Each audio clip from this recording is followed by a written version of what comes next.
Good evening, everyone, and welcome. This is the council workshop for the city of Homestead. Today is Monday, July 17th, 2023, and it is now 6 p.m. Roll call, Madam Clerk. Councilwoman Avila. Here. Councilwoman Faircloth Staggers. Here. Councilman Roth. Here. Councilwoman Bailey. Here. Vice Mayor Guzman. Here. Mayor Losner. Here. All right. Our one and only item is tab 1. Mr. White. Yes, Mayor. So, as a follow-up to our June council meeting, there were two applications that were presented by the applicant for Alger Commons. One was a modification to the existing language in the future land use category, which added density associated with residential for the technology mixed use category. And the second application was a proposed zoning district for technology mixed use. The technology mixed use future land use designation indicates that there are a number of zoning districts that implement the technology mixed use future land use category, one of those being the technology mixed use zoning district. However, the technology mixed use zoning district was never drafted, created, didn't exist. So the applicant, wanting to keep the technology mixed use future land use category, proposed zoning district regulations for the technology mixed use category. Those were presented to you, both of those applications are presented to you for first reading ordinances. And you all decided that we should workshop it to discuss it further with respect to the language in the zoning district regulations, and also touch base on whether or not you were okay with the proposed density that was being proffered by the applicant as a change to the future land use category. So that's what tonight's workshop entails. If you recall, some of you had some concerns with respect to the density, but also with concerns with the actual language in the zoning code as to development standards. The language is pretty broad. It doesn't have a lot of specificity, i.e., if it's vertical or horizontal mix, what that mix looks like, what maximum height is, what percentages should be if it's vertical mix. Those details or specific details are lacking. I think that's primarily where your discussion ensued last month, and what you wanted to have a little bit more time to digest and to talk about, given some of the regulations that we just currently adopted and talked about. So that's the genesis of tonight, and that's what we're going to discuss this evening. Mr. Cordino has a brief PowerPoint presentation. We could do the introduction, and then we can certainly take it from there. And I'll sort of facilitate, at a minimum, we need some policy direction. If you all want to put specificity with respect to some things in the proposed zoning code, we'll need to talk about, and we can do that after Mr. Cordino makes his presentation. I'm happy to answer any questions that you have in the meantime. Mr. Cordino, Yes, it's your sir. show. You kind of took my presentation away from me, but I'll go through it anyway. So what I wanted to talk a little bit about tonight is, kind of like James said, why we're here. I wanted to get a little bit more into the details of really why we're here. We'll talk about land use. We'll talk about zoning.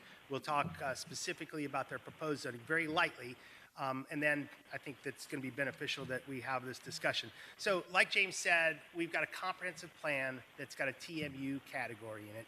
We've got a zoning code that does not have a TMU category in it. The TMU land use is actually implemented by the B1, B1A business categories up to B3, plus the PUD and this non-existent TMU. The comp plan says you need a TMU, write one. We've got an applicant that's here that's desired to write a TMU. It's technology mixed use. Mixed use is a very flexible category that's probably going to benefit us in the future, and the applicant that's coming in wants, I think, wants a contemporary zoning code. I think this exercise is beneficial in the sense that it addresses a lot of the ills that we complain about in the code. We complain the code is broken. This is an opportunity to rewrite it, or rewrite it with an applicant that desires to do it. It works on process. It works, along the lines on costs as you go through it. We're doing, like James said, really, it's not that complicated. We're doing 3 things basically here. We are getting into the comprehensive plan, making 2 simple changes. We're adding residential use to the technology mixed use category and adding a density. And that density is 15 dwelling units an acre. Unless you're next to low density residential, then you can have 12 dwelling units an acre, and low density residential is defined as 6 dwelling units to an acre. A zoning code is theoretically being created where none exists. What happens in this zoning code, however, is that they are specifying the size of what can be a TMU. I think we want to look at that because it says more than 10 acres, more than 40 acres, or more than 10 acres. So I think we probably need some clarification on that. It doesn't do a whole lot of zoning. There's not a whole lot of details in this. It's more of an instruction booklet for how to submit a subsequent rezoning application, a site plan. So it really kind of sets up a process. The one thing where it does do zoning, I think, is the parking standards. And I'll get into that in a little bit. So again, little zoning exists here. It really sets up a detailed zoning for the future. So today, we're kind of dealing with a comp plan amendment and a zoning code. The process that it sets up in the future is really this once you were to approve this document here, the zoning code, an applicant would come in, find a piece of property, rezone it. During that process, they set out application procedures where they would come in and add some specifics to that. Once the council approved that, they would set up an administrative site plan review, meaning that you would have approved the rezoning.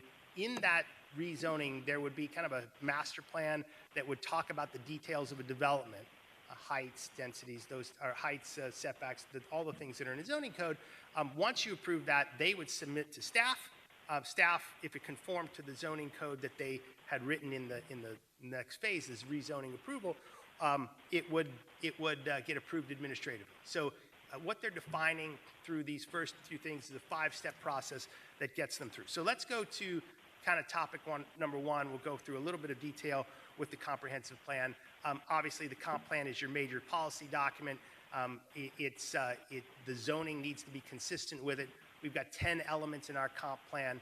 One of them is the future land use element. In the future land use element, we have 14 different categories, and generally what the future land use element talks about in each of the category is the location of what the land use category is. It generally describes desirable uses. It talks about density. If you're going to have residential development, it talks about lot coverage or floor area ratio. If you're going to have a commercial development, that's how you distinguish the intensity of the 2. And then it generally talks about the implementing zoning categories. So the location, this is our future land use map, and that shows you the location of all the different categories. What the TMU is now, it talks about it's generally desirable uses, and as you can see here, it's supposed to include clean, light industry such as computer research, development, manufacturing, servicing, software development, etc. It specifies the zoning districts, the B1A, B1, B2, B3, but it also talks about generally undesirable uses. And in this section of the code, I'm not quite sure why, but I'm sure it's an interesting story. We don't like airports, airplane hangars, airplane repair shops, automobile, truck services, and facilities, contractors, plants, and storage yards. I get the latter. I'm not quite sure the airport stuff, but like I said, I'm sure it's an interesting story. It also talks about the lot coverage, which is a way you, like I talked about, regulating intensity of commercial development. It talks about they can cover 85% of the lot, and then it discusses a height of 6 stories, 70 feet. And so like we discussed earlier, it does two things. It simply adds residential and the density to this category. The second topic that we'll get into is the zoning category. Just in general, zoning is something that we've been doing in the United States for about 100 years. It's supposed to group compatible uses and separate things that are incompatible. It's changed over the decade, and now mixed-use development is really a contemporary style of development that adds a lot of flexibility to this, where the comp plan tells you what can go where. The zoning code typically tells you how it will go, how tall it is, how wide it is, what color it's going to be, how much pervious space, all of those types of things. So it's relatively detailed. So when we get down to it, the TM uses, the TMU zoning can't go all over the city. It will only be able to go where the TMU land use currently exists.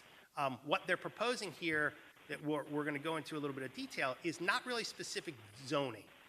In nearly all cases, it's very general. It points us to a process that to where the applicant in the future would come in with theoretically some specific zoning type of categories.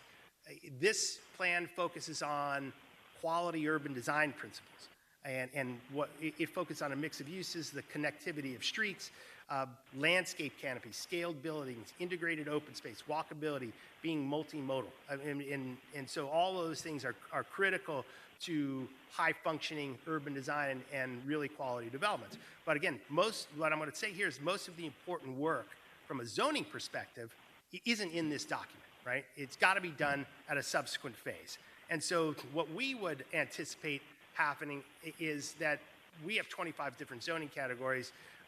Since this doesn't have much zoning in it, the applicant would have to come back with, and in the rezoning, a quasi-judicial process, not a legislative process, kind of fill in these categories. What's the purpose? What are the permitted uses? What are the design standards? How tall is it got to be? What are the setbacks, the pervious area, the open space? What's the parking, which they've done? Landscaping requirements, walls, percentage of residential versus commercial. How do the uses integrate between horizontal mix and vertical use? So those things would need to be done. So this is our zoning map. You can see our 25 categories here. This is location of the TMU zoning districts. You'll see that the map is blank. The TMUs do not exist on the zoning map. So this graphic shows you the location of the TMU land use category. All subsequent TMU zoning would have to be on one of these three general areas, unless they were to come in and make a comp plan change, add TMU to another part of the map. So it can't be all over the city. It can only be in these three areas. So the fear that they could do this anywhere. Again, I just want to really talk about the regulations overall. It's not specific. It's not hard. It's not detailed zoning. It's a lot of instruction on how to create specific zoning in an individual rezoning or a master plan or a sub-area plan, general instruction or application procedures, and then interpretive guidelines to be addressed later in the development process. So instead of going through the text, I have a slide for each of these categories with the actual text in it. We can do that if you want, but in general, each of these items, which we said should be in a zoning code plus more, this is how it addresses it. The purpose is to facilitate mixed use. It adds, like we said, residential and reiterates the density in the comp plan and the undesirable uses. It's got design standards in the sense that it instructs applicants how to apply for specific zoning. It's silent on height, setbacks, pervious area.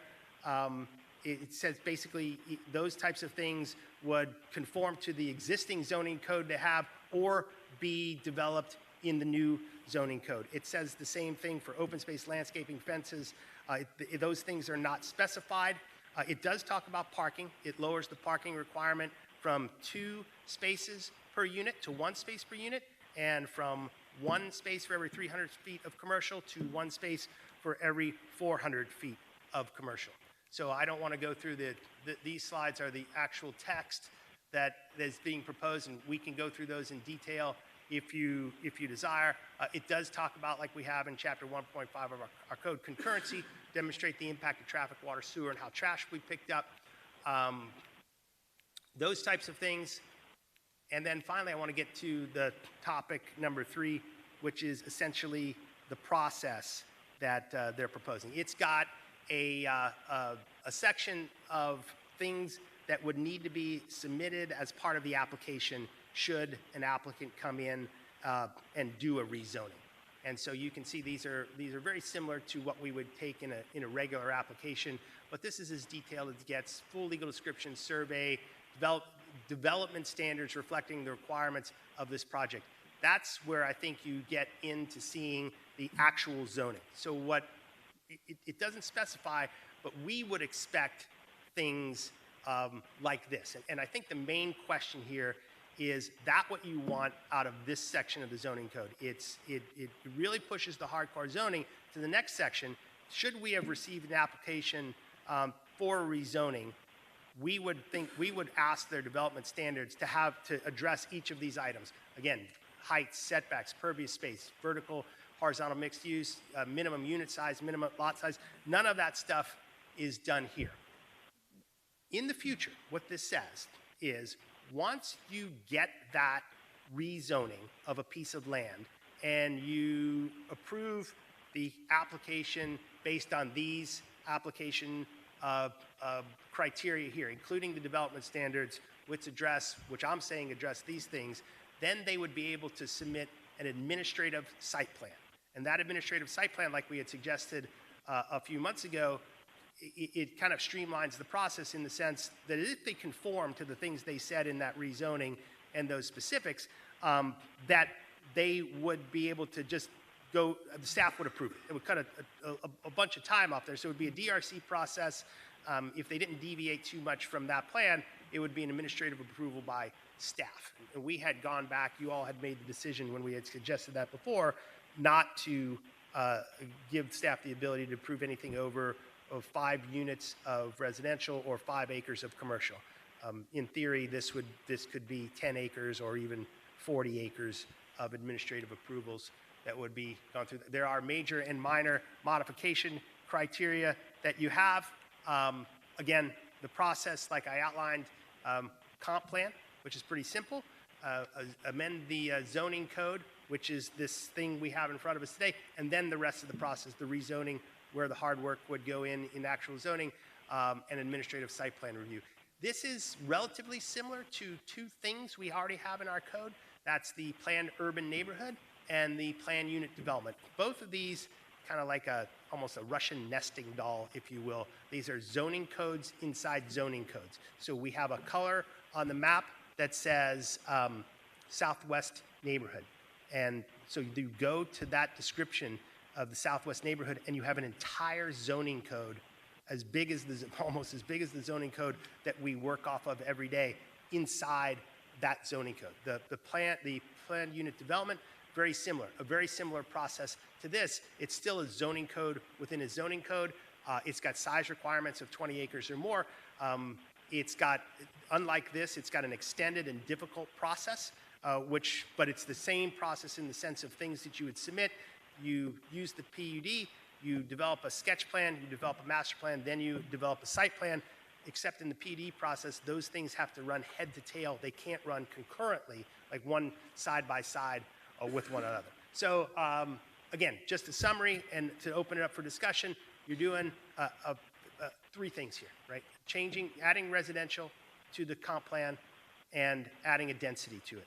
You are creating a zoning code. You're writing a zoning code that really the only thing that this zoning code does is specify the size that would be applicable to it, sets out a process, and deals with parking.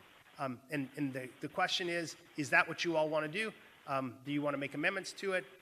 And we can, I'll just open it up for discussion, answer any questions you have. The applicant is here, and I'm sure they'd be glad to answer any questions as well. So thank you for your attention, and fire away. Thank you, Mr. Corradino. Before I open it up to questions or comments from council, would the applicants or the proponents' counsel wish to add anything or, okay. So I'll just open it up for questions and comments then. Who would like to kick off the discussion? Yes, Councilwoman. Yes, thank you, Mayor. I just have a clarifying question. Can you go back and talk a little bit more about the administrative site plan review? It was Yes. very fast. Can you slow down a little bit? Yes, ma'am. Talk I about that apologize. a bit more. I apologize. So the process would be, right now, we're in the process of amending the comprehensive plan and amending the zoning code. The zoning code that is being proposed today, really, the most significant thing it does is set forth a process to approve future development. That process is that an applicant would come in with a piece of land and rezone it to technology mixed use, since that zoning category exists nowhere on the map. So they would go theoretically take a B1 category that's one of those places that's implemented by TMU and change it to the new technology mixed use. Since there's no necessarily zoning in the zoning code that we're reviewing, they would, as part of that rezoning, address these standards, right? This would be 12-point application of basically the things we would get in an application. Full legal description, survey, aerial photography, names and addresses of the owners, total area, traffic impact study, provision of community infrastructure, policing for private roads, blah, blah, blah. But I think the most important thing, part of this, is that they would develop development standards reflecting the requirements of this section for the project. Now, those development standards would be the actual zoning when you get to it, right? So zoning are those design standards. It talks about heights, it talks about setbacks, pervious area, open space, parking, landscape requirements, walls and fences, the vertical or horizontal mixed use. All of those things would have to be defined, meaning your setbacks are 25 feet from the front yard or 10 feet from the side yard, those types of things. That would run through a development review process, DRC, and then it would come to the city council for review. You would theoretically approve that, and so they would have a master plan put together, and then they would come back, once that got approved, they would submit an actual site plan. And that site plan they're suggesting would go through an administrative site plan review, meaning that it would not go to council. It would be. Stop. That's where I was going. Stop right there. In its simplest summary form, to piggyback on what Mr. Cordino is saying, is that in essence what they would do is they would come in and seek a rezoning to TMU. The way that the proposed language reads is that when they ask for the rezoning request, they are going to be submitting to you development standards and a master plan. So it'll be a design guideline book. It'll have all the stuff in it, which is like the mini zoning code for this 90-acre property. So it would be rezoned subject to this master plan and design guidelines that you all would approve. And subsequently, right, it may be done in one phase, it may be done in 2 phases, it may be done in 3 phases, but any site plan that would come after that, they're proposing that it would be done administratively. That is what I wanted to clarify, that piece there. That as long as they meet the 12-point application requirements, development standards, submit their master plan, but the site plan will be approved administratively, Correct. wouldn't come to us. Correct. And if I could just add, to help streamline this, is that the proposed TMU zoning district standards, those 12 points, those are pretty broad. Basically, we're going to come in and we're going to give you all this information. It's not any specificity.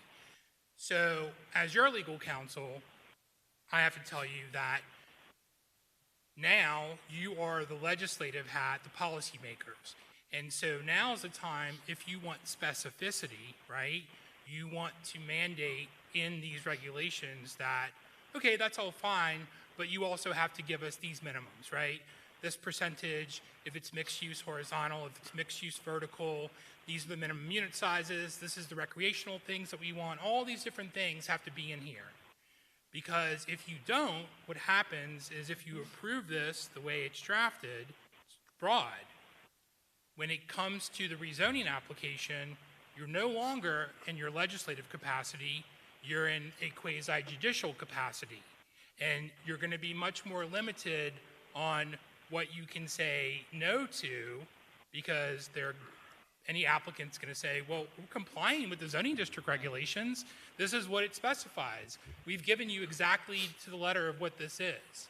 And it's going to be much harder and for staff and for you all to deal with the specificity, what works, what doesn't work at that juncture, as opposed to upfront just putting it out.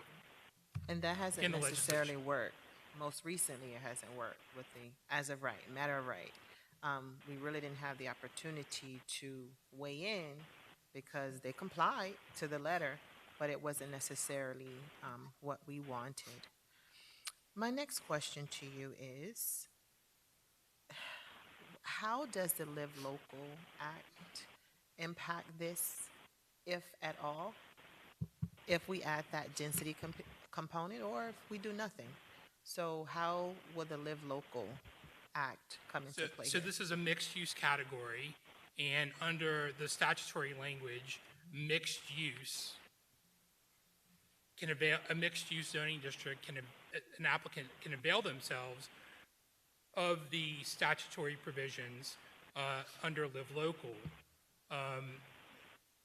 And they would have to comply with whatever the mixed-use standards are, in addition to the statutory standards, the makeup of what's required for mixed use under those statutory standards. And a sidebar to this is we recently adopted an ordinance that dealt with mixed-use development standards regulations for your commercial and industrial zoning districts, because in your commercial and industrial also apply to Live Local. One could avail themselves of Live Local if you have commercial or industrial zoning. However, we, as the City of Homestead, didn't have any regulations on the books that dealt with residential or how you deal with residential development or mixed-use development in commercial or industrial. So if you were to come in under commercial or industrial, it was straight up commercial or industrial development. So we adopted mixed-use regulations that would apply if someone were to come in and take advantage of SB 102 Live Local if they had commercial or industrial zoning. So those are the regulations that we adopted at second reading at the last hearing. In between first and second reading, you all had me go back and make modifications based on your concerns and comments from the first reading, and we incorporated some of the requirements from the multifamily R3 zoning that dealt with the makeup of, in those cases, we only allowed for vertical mixed use. And in those cases, we basically gave the recipe of what a vertical mixed use is: commercial or industrial on the ground floor, the upper floors could be residential. We talked about, and you legislated what the residential component requirements would be, what the minimum unit sizes would be. There are some things that really don't feed into this type of development because, well, it depends on, here the applicant is proposing it could be vertical, it could be horizontal, right? So you could look to, as I had mentioned to you all previously, you could look to the ordinance and the regulations that we previously adopted for some of those standards to be input here as with regards to vertical. However, we don't have anything on the books that deal with horizontal, right? So if you wanted to address that, we would need to talk about what's the makeup. commercial versus residential for 100 acres or 90 acres, right? Is it a 60/40? Is it a 50/50? Can I Is it a stop you there? Yes. So, and, and that's what I want to know from the applicant. Like, what is the vision for, this property? How much residential, how much commercial?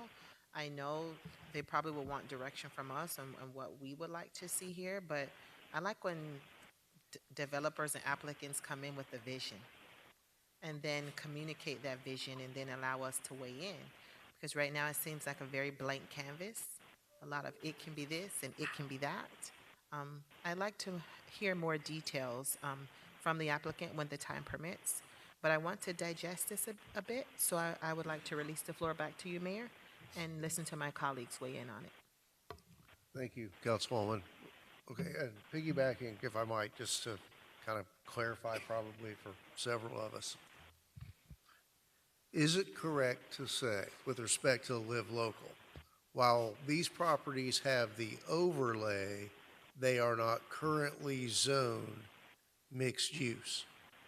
So they do not necessarily fall under the mixed use regulations under the Live Local Act as limited by our local ordinance, as the case may These be. are zoned, the zoning that implements the TMU, B1A, B1, B2, and B3, and PUD with the TMU that doesn't exist. So it's Right. land use mixed use, but it's not really mixed use. But as it exists right now, it's as the overlay, but not the actual mixed use zoning. Right. You have the flume. It has a flume category of technology mixed use, and the zoning is B1, B1A, B2. no, the current zoning on the property. Oh, the current I think zoning. But is But remember, I mean, there But, are but three the different the TMUs. statute talks in terms of property zoned. Right.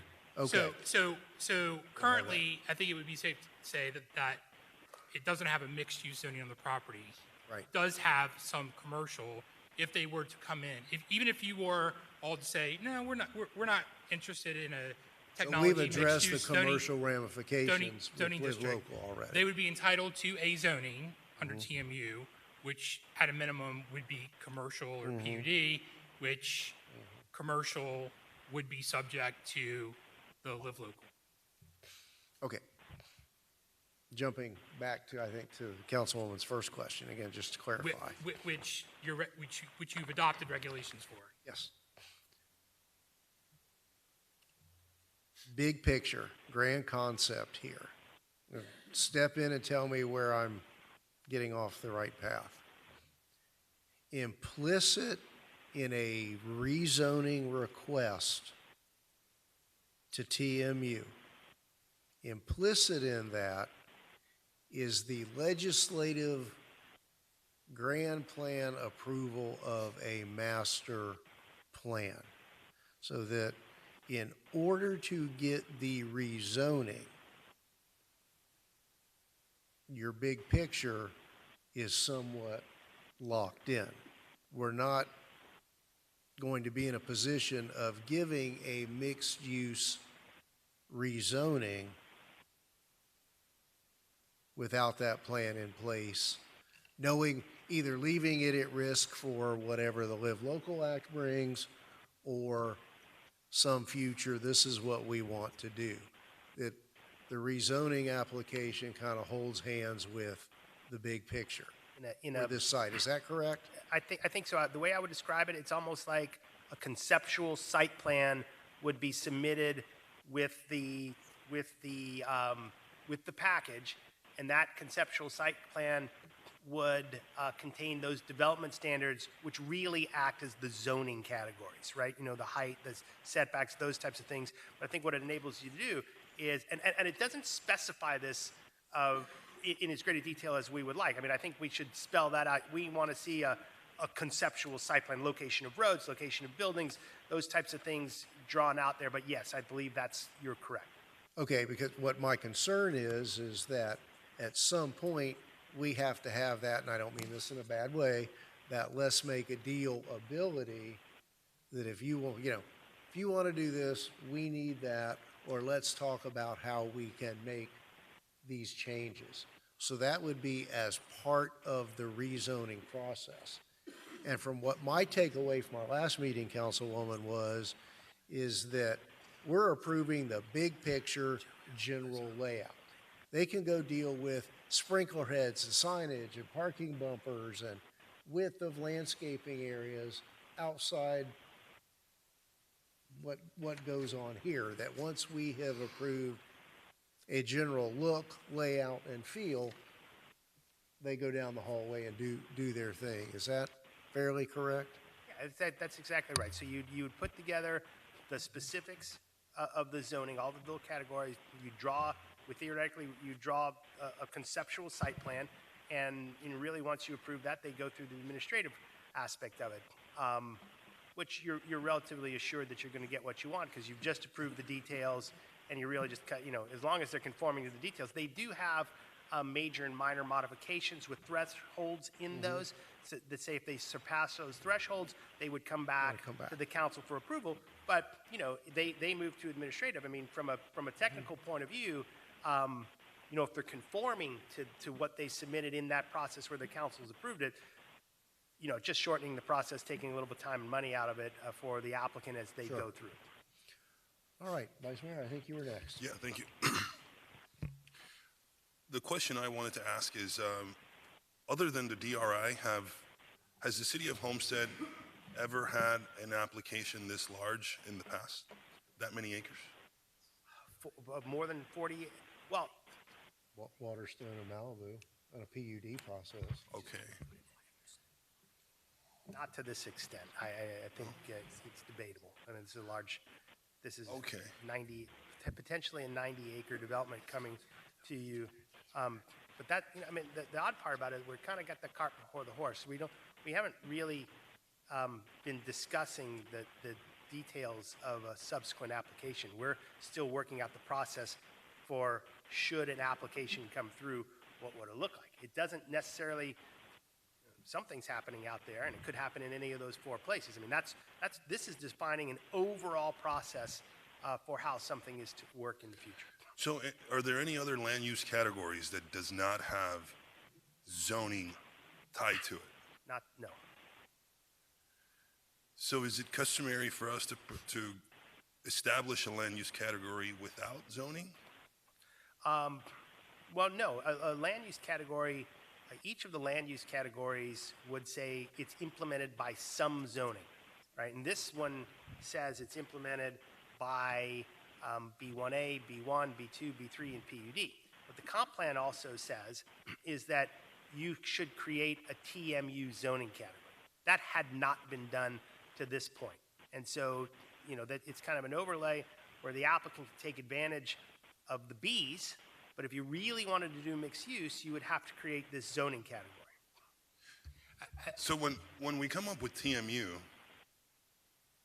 and those categories that were added to TMU, computer technology, I don't think we've attracted any of those types of commercial businesses, have we? Not many. I mean, not in TMU. So It was the history behind it was in the early 2000s, .com. It was meant to be a technology mixed use to attract and to capture those types of higher end or .com type of technology based businesses, almost like a technology park, if you will, right? That never materialized. That never happened.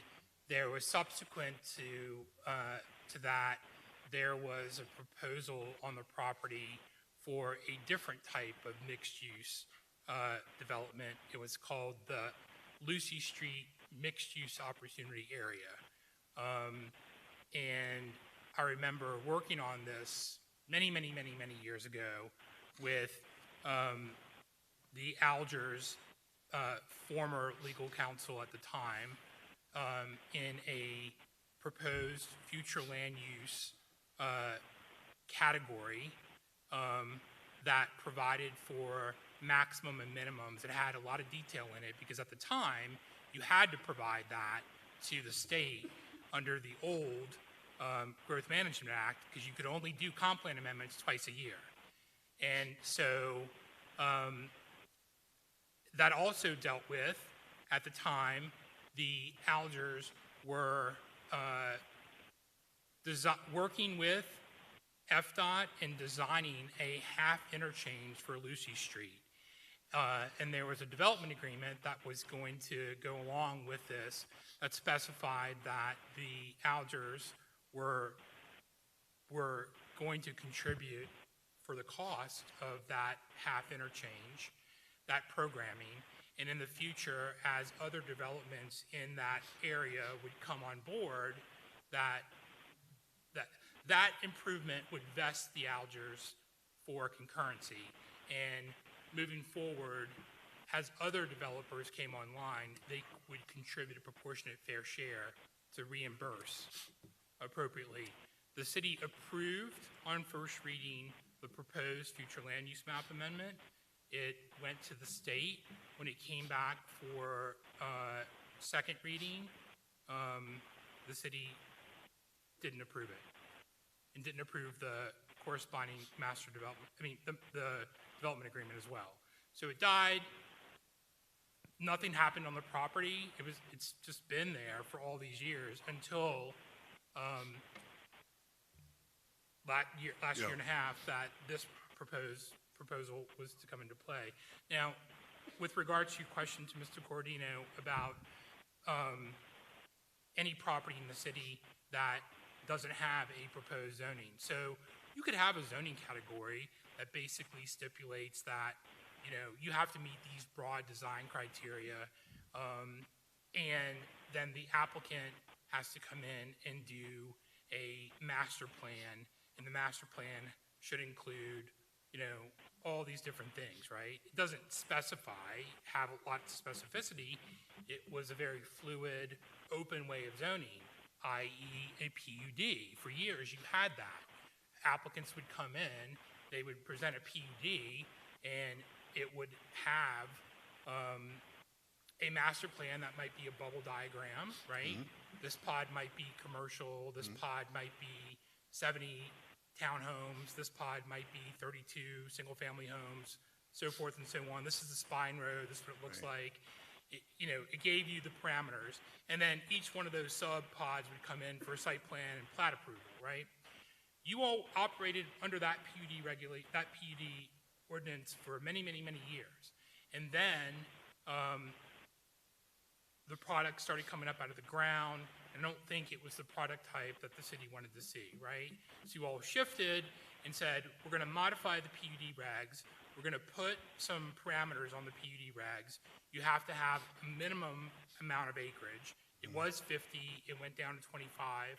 And also, there are all these parameters, right, that are in the PUD regs, the minimums and maximums, and how much you can count toward, how much recreational can count toward open space. These were the days when people were counting open water bodies and lakes as part of the acreage. That was tightened. The requirements for the types of recreational amenities, all those things were tightened, and that's what currently exists in your code under the PUD regs. So that's about, that's a little history on how you could have a zoning district that allows both the council and the applicant flexibility. However, if you have something like that, when you get to the point where someone comes in and wants to rezone to a PUD, and they rezone it pursuant to a master plan, PUD master plan, now it has all the specificity in it, but before it didn't, right? And so in one way, it allows for flexibility, but in the other way, when you're nearing a built-out community and you've had years to fine-tune and know the type of development that you like or you don't like, then it's not a good tool, right? It doesn't provide you the flexibility, and it dictates so staff knows, the applicant knows what the product type or the minimums that you all are looking for, right? I'm not saying that doing it this way is a good way or a bad way, but for a planning policy perspective, right? If you're looking to have control over what a product looks like and what you want to see coming up out of the ground, some of the stuff is great, which is compatibility, internal flow, all this sort of stuff, but you're not going to get the specificity that you want. So you're going to get a master plan that has development guidelines in it that has all kinds of different unit sizes, different product types, a different mix, right? So the more specificity you can provide, right, or that we can write into the regs, the applicant knows, staff knows, and then when it comes to you, there's not this, it makes it much more concise and clear. So back then in the 2000s, the dot-com era, why not just add those permitted uses to B1A instead of coming up with TMU? We just add permitted uses and then it's already got the zoning code there. I can't answer that question for you. I mean, at the time, staff, thought it was Okay. a new, innovative, future land use category that could be or may be beneficial in attracting business. But that's as far as I know. So just from this conversation, it's a complicated process, and in order for us to get the framework of what we think the city should have as the zoning code, I think a very good idea would be to proffer having or establishing a charrette where all the stakeholders come to the table. That's our staff is consultant like Mr. Valle, it's manager, city council, and then we'd get the community involved as well. And then we could have breakout sessions. When we start to have these meetings, we start to have breakout sessions, say, hey, you guys go over to that side and talk about what the presentation was, and then we all come back to the table, and then we've got a big consensus of what the city would like to see, along with the community's input, and then we find how to legally frame it. So I think a charrette is a very good approach that involves all stakeholders, because it's a very big project, but something very special can come out of that property there. So that's how I'd like to see this moving forward. And I think if we do involve the community, it'll make us all feel at peace. That way it's exactly what the city wants to see on those 100 acres. And also taking into consideration what type of impact and strain it'll have on our infrastructure.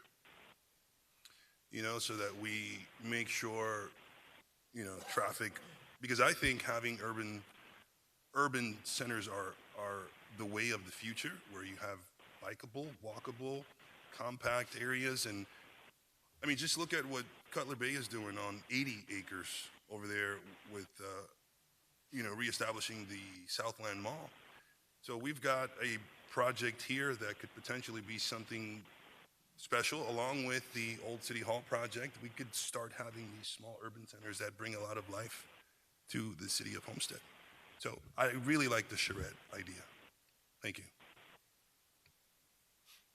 Thank you, Mr. Vice Mayor. Councilwoman Avila? Thank you, Mayor. I have a question for staff. I see here in Exhibit 2, it says the proposed plan text amendment. Do we have in writing the existing version of this that I can kind of see side by side? So in your packet, under Exhibit 2 is the proposed comp plan amendment, and then the next page, Exhibit 3, is the existing comp plan policy.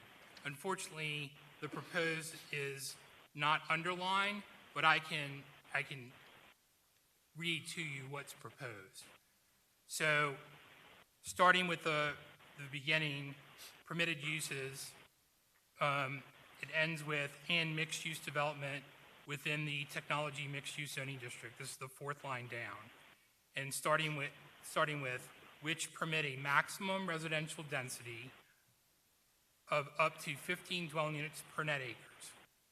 Notwithstanding the foregoing, a mixed-use development within the TMU zoning district abutting low-density residential uses shall be permitted a maximum residential, shall be permitted a maximum residential density of up to 12 dwelling units per net acre.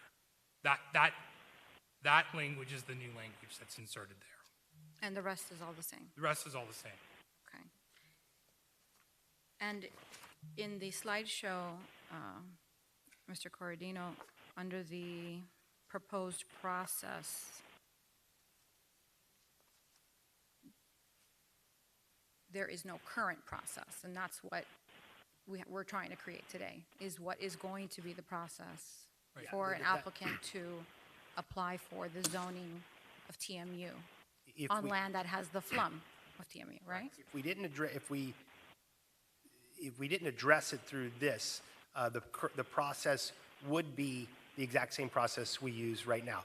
This proposes a new process, which I've explained. Okay, so looking at this proposed process, how is it, the left side is what is today's process, and the right side is, this is different from the screen that I'm looking at, If you which- approve what we're talking about today is amending the comp plan, amending the zoning code. Right, so I'm looking on my phone, I took a picture of what says process as proposed by D.R. Horton. What is can you show me what's the current process, so I can kind of Well, do... the current process is you have a zoning code category. The zoning code category has things like height, setbacks, et cetera in it. The applicant would come and submit a site plan, and it would go through the exact public hearing process we have now. Site plan gets submitted, goes through the DRC process, then goes to city council. Got it. So if we did not change anything, then there is a process, and there is clear category descriptions that are allowed. No, you have to start with the premise for rezoning. In most cases, an applicant will come in and want to rezone to an existing zoning category. And that zoning category has everything Okay? baked into it. The only zoning category that has a master plan associated with it is PUD zoning. So normally an applicant would come in, they would rezone the property, and depending on if they were asking for variances, depending on if the property was more than 5 acres, that would then dictate a site plan coming before you with a tentative plat, most likely, after the rezoning or simultaneously at second reading with the rezoning. In this case, right, it's a brand-new zoning district, it's not created. Baked into this zoning district, like the PUD, is that you would be rezoning it subject to a master plan that has all of the details in it. Unlike the PUD regulations, which have specificity in it, this proposed regulation doesn't have the specificity. Unlike the PUD regulation, which would require a master plan and you have to have a minimum of 20 acres, right? Which, if you came in for a site plan, that would automatically trigger the site plan coming to you all for review. In this, they're proposing that a minimum is 40.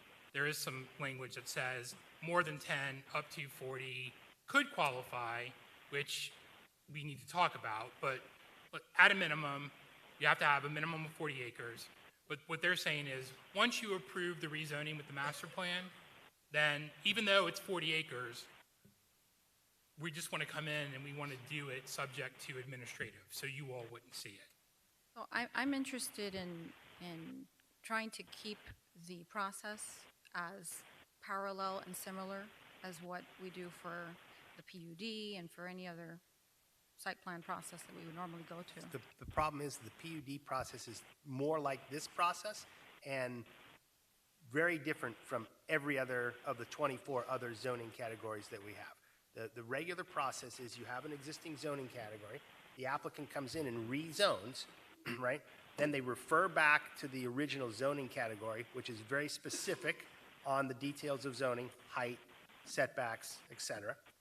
And they submit a site plan that goes through the public hearing process, DRC, City Council. This process is very much like the PUD. It's got almost no zoning in the zoning regulation, right? And then it says, go do go put your development standards together, go do a sketch plan, and then come back for a site plan. But even then, right, the site plan goes through the exact public hearing process that you go through now, DRC, City Council. And what you're saying is you want to keep that process. Well, I mean, You don't want to carve out a process whereby you approve a master plan and then, correct. I'm in favor of even it though it's coming 40 back. acres, you're going to allow an applicant to come in and submit administrative. So if that's the case, what you want, what the most similar to what we do now is to take this zoning proposal, add specific zoning items to it, right? Specifics. The height we got the height. The setbacks are, the pervious area is, the recreation is, walls and fences. Be specific with those. Approve that now. So all the applicant has to do when they come back is simply rezone to that category and submit a site plan based on the parameters of that category. Right now, this zoning category that we're writing doesn't have any specifics in it except for the parking, which is not enough for us to really judge it. That's why they have to do And the have it come back for Well- council review. Well, I mean, the applicant can chime in on this, but I could also see where you may have a lot of design regulations that you don't want to necessarily have. Mr. White, what I don't want to do is make a decision based on a particular applicant or a particular parcel. What I'm trying to look at is the process overall. And for any other folios and property owners that would have this TMU flum, right? If they were to apply, what would that process be? It completely is independent, and I appreciate the proposals by a particular applicant to help us get to the discussion table, but Let me rephrase that. So the option is that you could still require a master plan. You don't have to, but you could still require a master plan for something of this large scale, because that might result in the project being done in phases, right? And you want to have the ability to know what those phases look like, how the phase development is going to work, what gets built at what time and when. You don't have to do it that way, but that's on the table, right? okay, and then on the list of items, right, like that kind of checklist you had up there? So I would definitely like to see either, and when you say master plan, you're not referring to proposed or, the site plan that you were talking about earlier. what I They're two believe, separate things. Yeah, that's right. The rezoning would follow the list of 12, and with that, I think it needs to be drawn out a little bit in more detail. But what I'm envisioning in my mind is kind of a conceptual site plan where we don't, we locate the buildings and the roads and those types of things, and so you get a feel for, I think, the important things that we look at. Again, the applicant, the good thing for the applicant is, right, what we take a lot of heat on all the time is, well, you're requiring photometric drawings, you're requiring paving and drainage drawings. Those types of more engineering things really don't mean a whole lot to the aesthetic, the location of the buildings, but they cost a lot of money to redesign and redesign and redesign. Those would be done in the formal site plan stage when you had really locked down the location of your buildings and roads and things of that nature. And that conceptual site plan is not the same thing you're referring to as a master development plan, or are you basically using the same. synonymous? I mean, it's using what we different- call, it's most commonly done in a PUD setting, but it's called the bubble diagram, right? Where it shows you like a main spine road, and then this 40 acres is commercial, this 20 acres is this type of residential product, this is this certain type of residential product, and it's contemplated that it would be developed in phases. But maybe they don't know that development program quite yet, but it gives you an idea of what And I think that if we're going to do something like that, I think we should add that level of detail to this language Absolutely. so we know what we're expecting from the applicants. A lot of times, this can be relatively vague, and that's going to cause us to butt heads if we've interpreted it differently than the applicants. The other thing I would like to add, we've done a lot of work as a council to try to make our development services process more efficient, more time-saving, money-saving, and to simplify and streamline the process. And we've, created the LPA, eliminating the P&Z process. But I do like the idea of the charrette.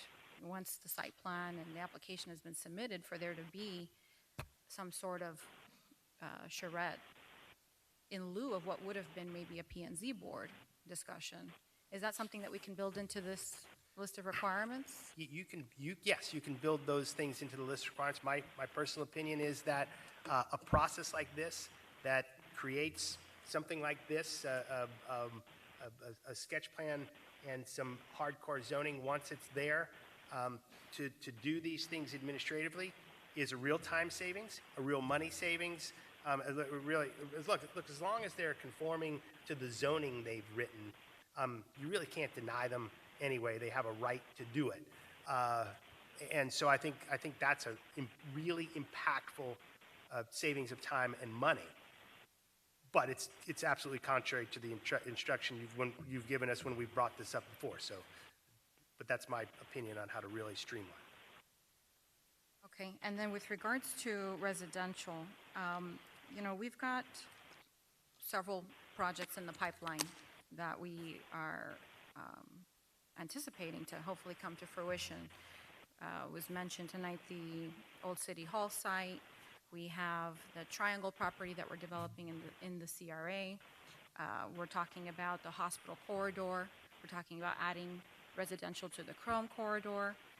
I don't think that residential on this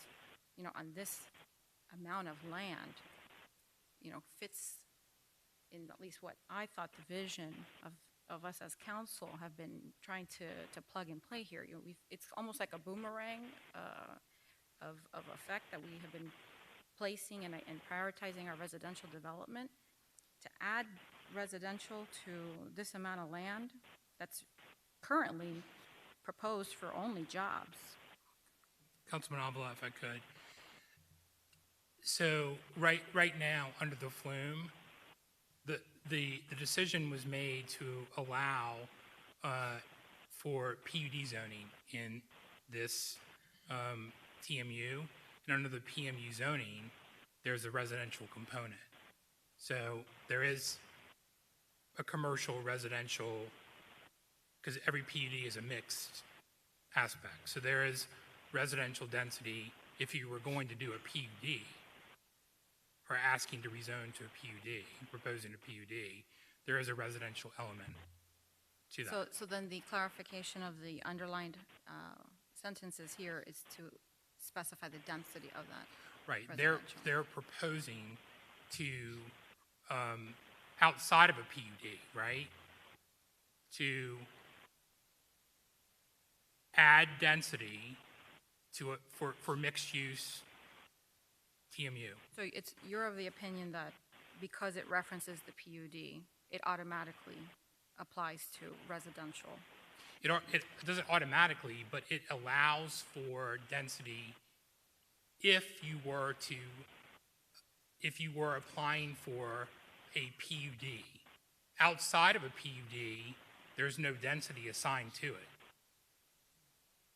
What I'm saying is that the policy was made many years ago to allow for some residential aspect in this future land use category if you were going to do a PUD, but only in the case of a PUD. It didn't open it up that you could come in and create a TMU district and you would automatically have density associated with it. So that's why the applicant is putting language in, because there's not an automatic density to the TMU. That's a policy decision you all have to make. Yeah, I currently, the way things are, I'm fine with keeping the TMU descriptions to be without the density. I think that we've got plenty of density that we're sprinkling around our downtown and our main, our main focus areas, and the general desirable uses that we see in the presentation, it doesn't include the density for residential. It's permitted uses: clean, light, industrial, computer research development, manufacturing, servicing, software development, telecommunications, testing, and collaboration. Other intense commercial may be permitted if they are compatible with the surroundings. I don't see the need to add residential to this amount of land, at least right now. And I know that we haven't had any applications like you're mentioning for the computer or .com, vision, but I think that as the rest of the city continues to get built out, that's going to come. Mr. Vice Mayor? Sir, I think that's another reason that we should try to have this charrette so that we could also have the residents come and weigh in to see, because I know residents want to be able to live, work, play where they live. So if we create, areas that are walkable and sustainable communities that combine residential, commercial, recreational, all in the same place, that might be something that an overwhelming, majority of the residents want. However, we've got to bring them to the table to see if that is truly what they want. Now, I would be interested in knowing how long it takes to do a charrette. Like typically for something this size, are we talking, 6 months? Depending on how intense and how often we have these so-called workshops with everybody, all the stakeholders at the table, and include, universities. I know that FIU has a lot of projects. They're a huge research university that can help. I know they helped out also with Southland Mall, the redevelopment of the Southland Mall. And some of the big projects that have happened in Florida would include, and I'm talking in the last few years, the Miami World Center was 27 acres. Metropica is in Sunrise, it's 65 acres. Lake Nona in Orlando is another big project. Maybe taking a look at those projects, looking to see how they have impacted those communities, and really going to the table to get feedback from all the professionals around us, including the community. I think that'll help guide which direction we should go. Vice Mayor, a true charrette can be done in less than a week. You would start it on a Tuesday, you could wrap it up on a Friday night. It's a labor-intensive process that's going to cost you, but you bring your design team in, and they basically work all day. You hear from the public, you do a couple presentations, you have office hours, the design team draws and sketches things from what they heard, and you can present it on Friday afternoon or Thursday. Start on Tuesday, get done by Friday. So, does the consultant, Mr. Valle, that we have here with us today, is he part of that? Would he be included in that? Mr. Valle, he does excellent charrettes, I can tell you that. I don't know if you want to include him, but there's probably nobody better at doing something like that. If I can, Joe, I believe Mr. Valle has been engaged by D.R. Horton as well, correct? And he was working for D.R. Horton before we brought him on board for ourselves. That's correct. So we need to bifurcate this here. Need to keep it separated. Did we, excuse me real quick. Did we know that when we engaged him? Remember, when we engaged Mr. Valles was to work with all of you to look for the vision of the city moving forward. Obviously, Mr. Valle works with a lot of clients in Miami-Dade County and throughout the country. We thought, once again, in terms of looking for the visioning of the downtown and things like that, the fact that Mr. Valle works for whoever he works for, we didn't believe there would be an issue at this point. Or at that point, sorry. Okay, so if we have to keep it separate, Mr. Valle can work with the developer and they can start an initial concept, initial presentation. Ultimately, it comes to us and we've got the community involvement. We have the last say, but at least they can kind of get the ball rolling if Joe Corradino saying that, you know, intense involvement of all parties, a week, 2 weeks, we could start to have some sort of concise vision of where we want to go. Is that something possible? Legally? I mean, a charrette can be done in within a week. I mean, I think that if that's the case, you need to make sure that you've got the team to do it, and you know, they've got to have a free week. They've got to get their design professionals in. You're going to need a scope of services. They're going to have to tell you what it costs. I mean, it's not one guy. It's not, you know, it can be a super expensive process. But just like if you stretched it over 6 months, right? So you can do it very quickly. It's labor intensive. It costs the same amount of money, but you can get it done. Vice Mayor, ma'am? Yeah. I agree 100% in what you're proposing, and I think that that is something that I would expect on such a large-scale project, but that would be property-specific, site-specific. And if we were to not add density or residential, couldn't the applicant just simply ask for a variance to allow the residential in a future submittal of a site plan? No, I don't believe so. I think that would be a use variance, which I'll let James speak to that, but I don't think that's Okay, appropriate. please help me. It would be, which is prohibited. But they're not allowed to ask for residential. Yeah, we don't allow for use variances, so, Not allowed for use variances. right. Why would we not Is it- allow that? Well, there's case law that talks about it, and that it's not allowed.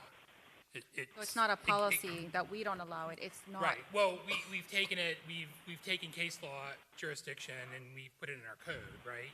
Theory is that it's a bifurcation of the planning policy discussion, zoning discussion. I mean, I'm curious with that because there's applications of people that have, change of use applications to add commercial to their residential and vice versa. and- We've never processed any use variance.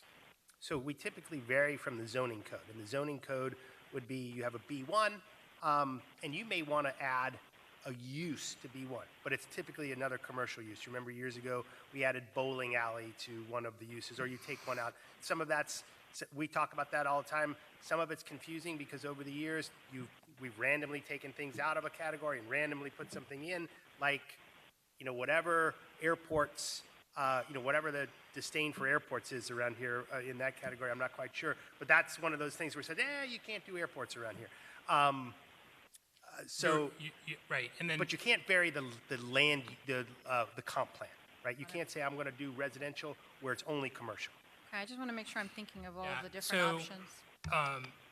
Dimensional variances, we do all the time. Oftentimes, when an applicant asks for a more intense rezoning because there's a use in that category that they want to do that isn't in the lower category, let's just say that under the future land use, they could do, this is hypothetical, right? B1, B2, B3. And maybe they want to do a B2 on the property, but B2 has a lot of intensive uses that don't necessarily fit on that property. And so a lot of times what we're used to seeing is an applicant will proffer a declaration of restricted covenants that will say they're not going to do all these intensive uses. So they can do that one use that isn't maybe allowed in B1. If I'm Go ahead, Mr. Vice Mayor. Mr. Valle, you've done a lot of charrettes in the past, of what I've heard. I've only read about charrettes. I've never participated in one. Can you speak a little bit about the advantages, disadvantages, what you've seen in your experience in the past, how it's helped, or what you think about charrettes? And the charrettes are absolutely critical for community to be able to understand and to have participated in a vision, no question about that. The process, as Joe Corradino is mentioning, those could be done in a week. We've done those many. It's the getting the charrette ready for the charrette is the issue, because you got to understand who people you need to bring into the project. The consultants have to be part of it. Excuse me. And then the preparation before it. So typically, to get to a charrette, which would take me a week, no problem, You can do it. easily, I would normally need at least, depends on who the consultants I would bring into the project. I would need at least 2 months' time to get everybody online, because I have to get people to make sure their schedules work. Let's say I need an engineer to be able to, traffic engineer to be part of the process, so that they would understand, what the issues are. I mean, we are planning charrettes for a charrette for the city, for the rest of the city outside of the Algers, which I didn't realize was going to become part of the conversation. I mean, how many charrettes have you participated in your experience? 230. Okay, now, if we were to move forward, if we were to get consensus for doing a charrette with Mr. Valle, we can't do that now because he has been hired by the applicant. Yeah, I mean, off the top of my head, I think it would be a conflict in this case. But I mean, we could explore it, but I think, Can't shred its own property. well, this is an applicant-driven application, not a city-driven application. Now, we can talk after this if you want to allow applicants to change, draft a zoning district. I mean, applicants can come in and ask for future land use map amendments or text amendments, yay or nay, right? This is a sort of odd situation in where you have an applicant who's proposing a zoning district. You, as the council, have the legislative authority, right?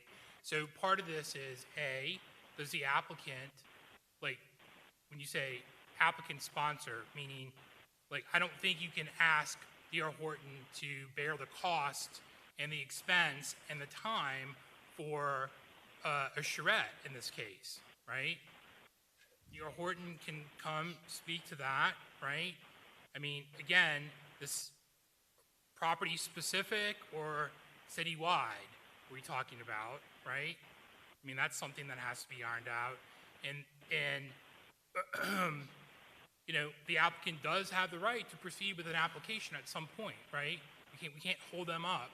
I mean, now, you all could say, no, like, we're not, thank you very much, but no, legislatively, we don't like this. You have great discretion in that. Now, the applicant's part of this conversation, they're hearing it, they can speak for themselves, but I think it would be important to hear their thoughts on it, right? Are they willing to even entertain this? If so, great.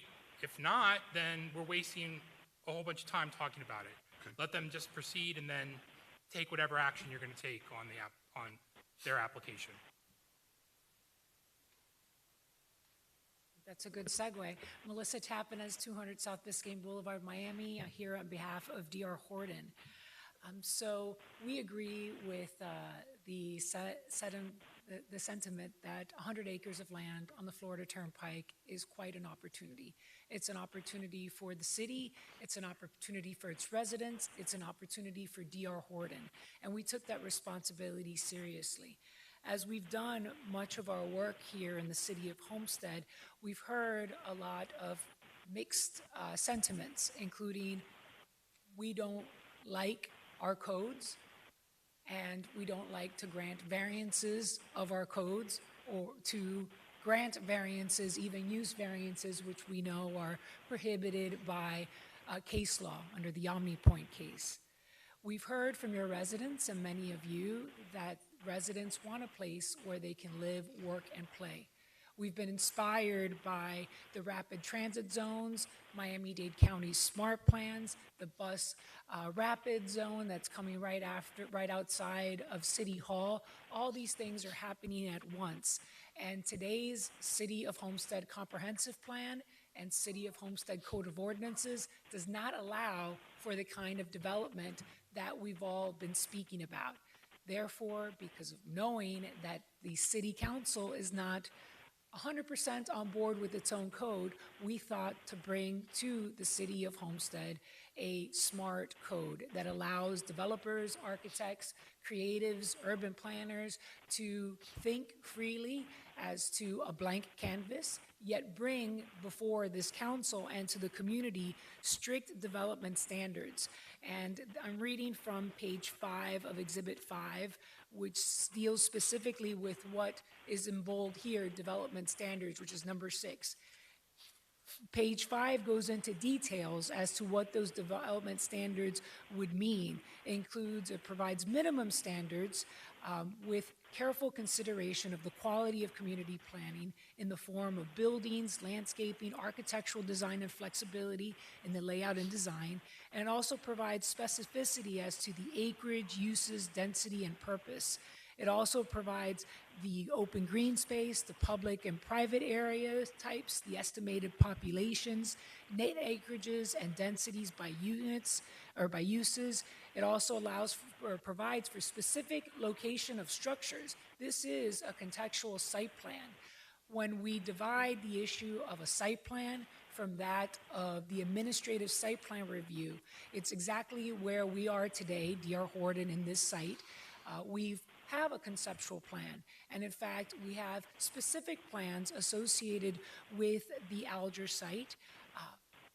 But to go to the level of paving and drainage and photometrics and having those details and spending tens of thousands of dollars to present a plan for the council to say, we need a charrette, we need to hear input, and as much of public outreach as we can possibly do, right? It's still going to leave something for this council to tell us whether you want a code that allows for creativity or a code like your PUD ordinance. We can come, as the city attorney mentioned today, and apply for a rezoning to a PUD at 20 units per acre, have horizontal mixed use, but it will not create the live, work, play environment because your code doesn't allow for it, right? It will have the same, it will look just like other PUDs in the city of Homestead. So if we want to make something different, creative, that this council will review and hopefully one day approve, this ordinance is the way there. It is, again, a first reading. We're happy to participate in the details and community workshops as we bring forth our specific plan. But in drafting this legislation, what we've done is draft a very open legislation for any property owner within the TMU district to come before this council. It's not just for the Alger site, the 100 acres. There are other sites, right? So those were one of our first comments from the city administration. Draft this for everyone, and that is why it is open. It allows for that creativity. It requires the specificity, but at a later time, which is the time of rezone, which is the time where today's process requires the specific plans. I know there's been some discussion as to whether to allow residential or to not, and I think it was articulated well by the city attorney. The PUD process allows for residential at 20 units per acre. What we are contemplating here is another way of looking at residential to allow for more density and to encourage and incentivize the kind of commercial uses, retail uses, food and beverage amenities that are lacking in the city of Homestead, because there isn't the density to require it and to incentivize it. So we want to be open to what the council provides before we start coming back with specifics as to our project.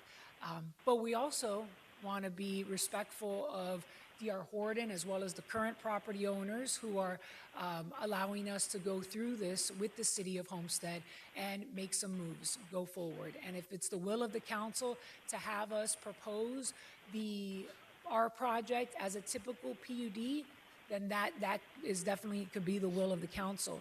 What we were hoping was to do something more special and to allow the opportunity to bring forth a specific conceptual plan.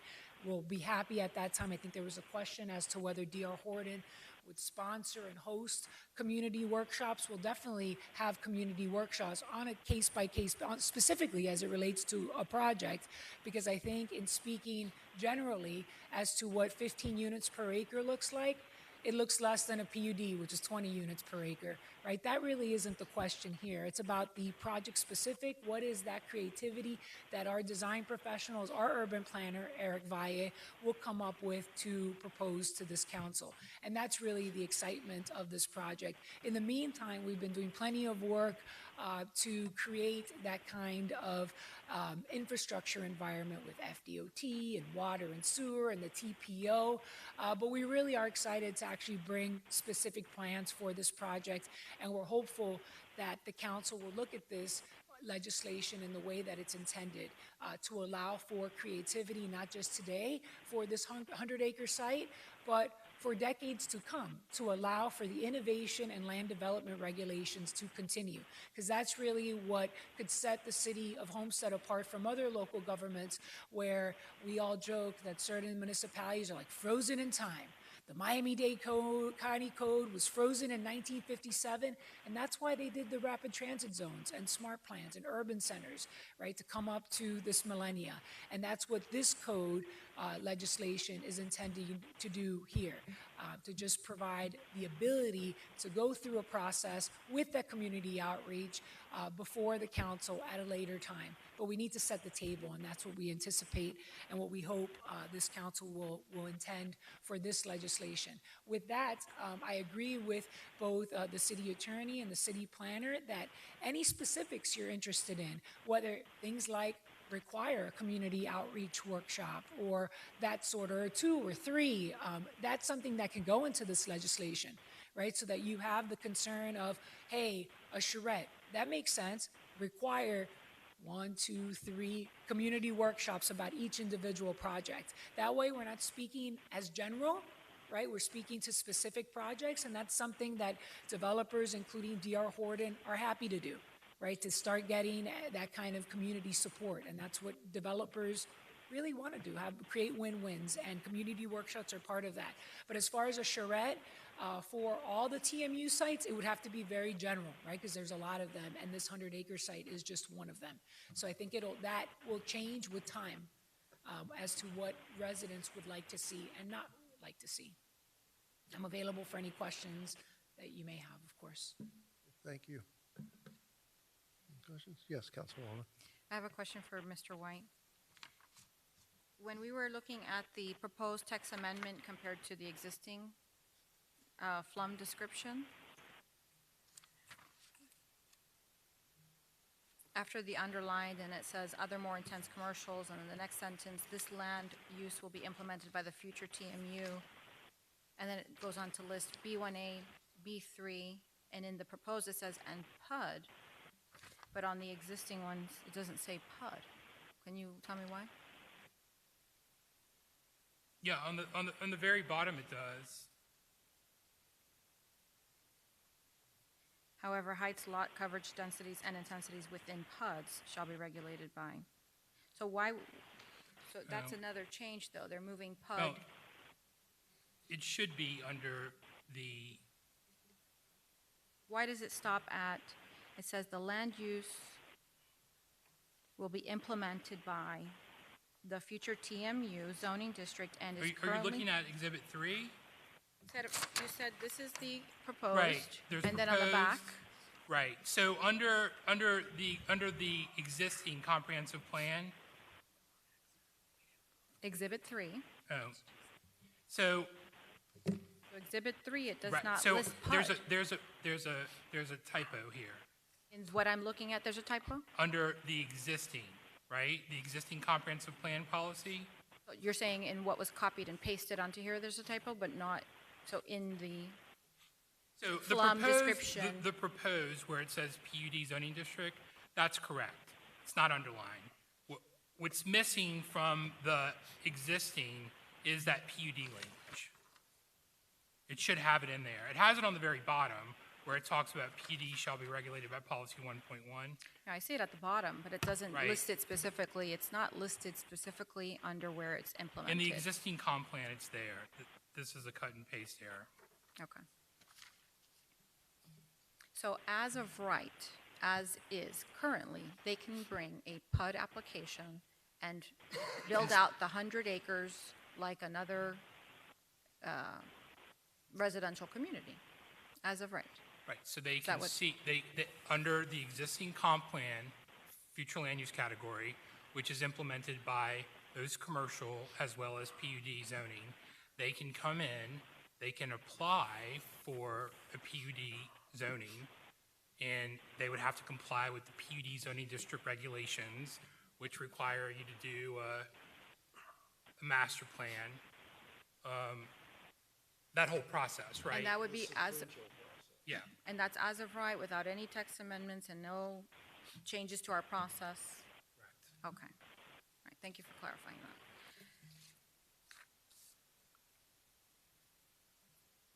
And the charrette recommendation, where did we leave off with that?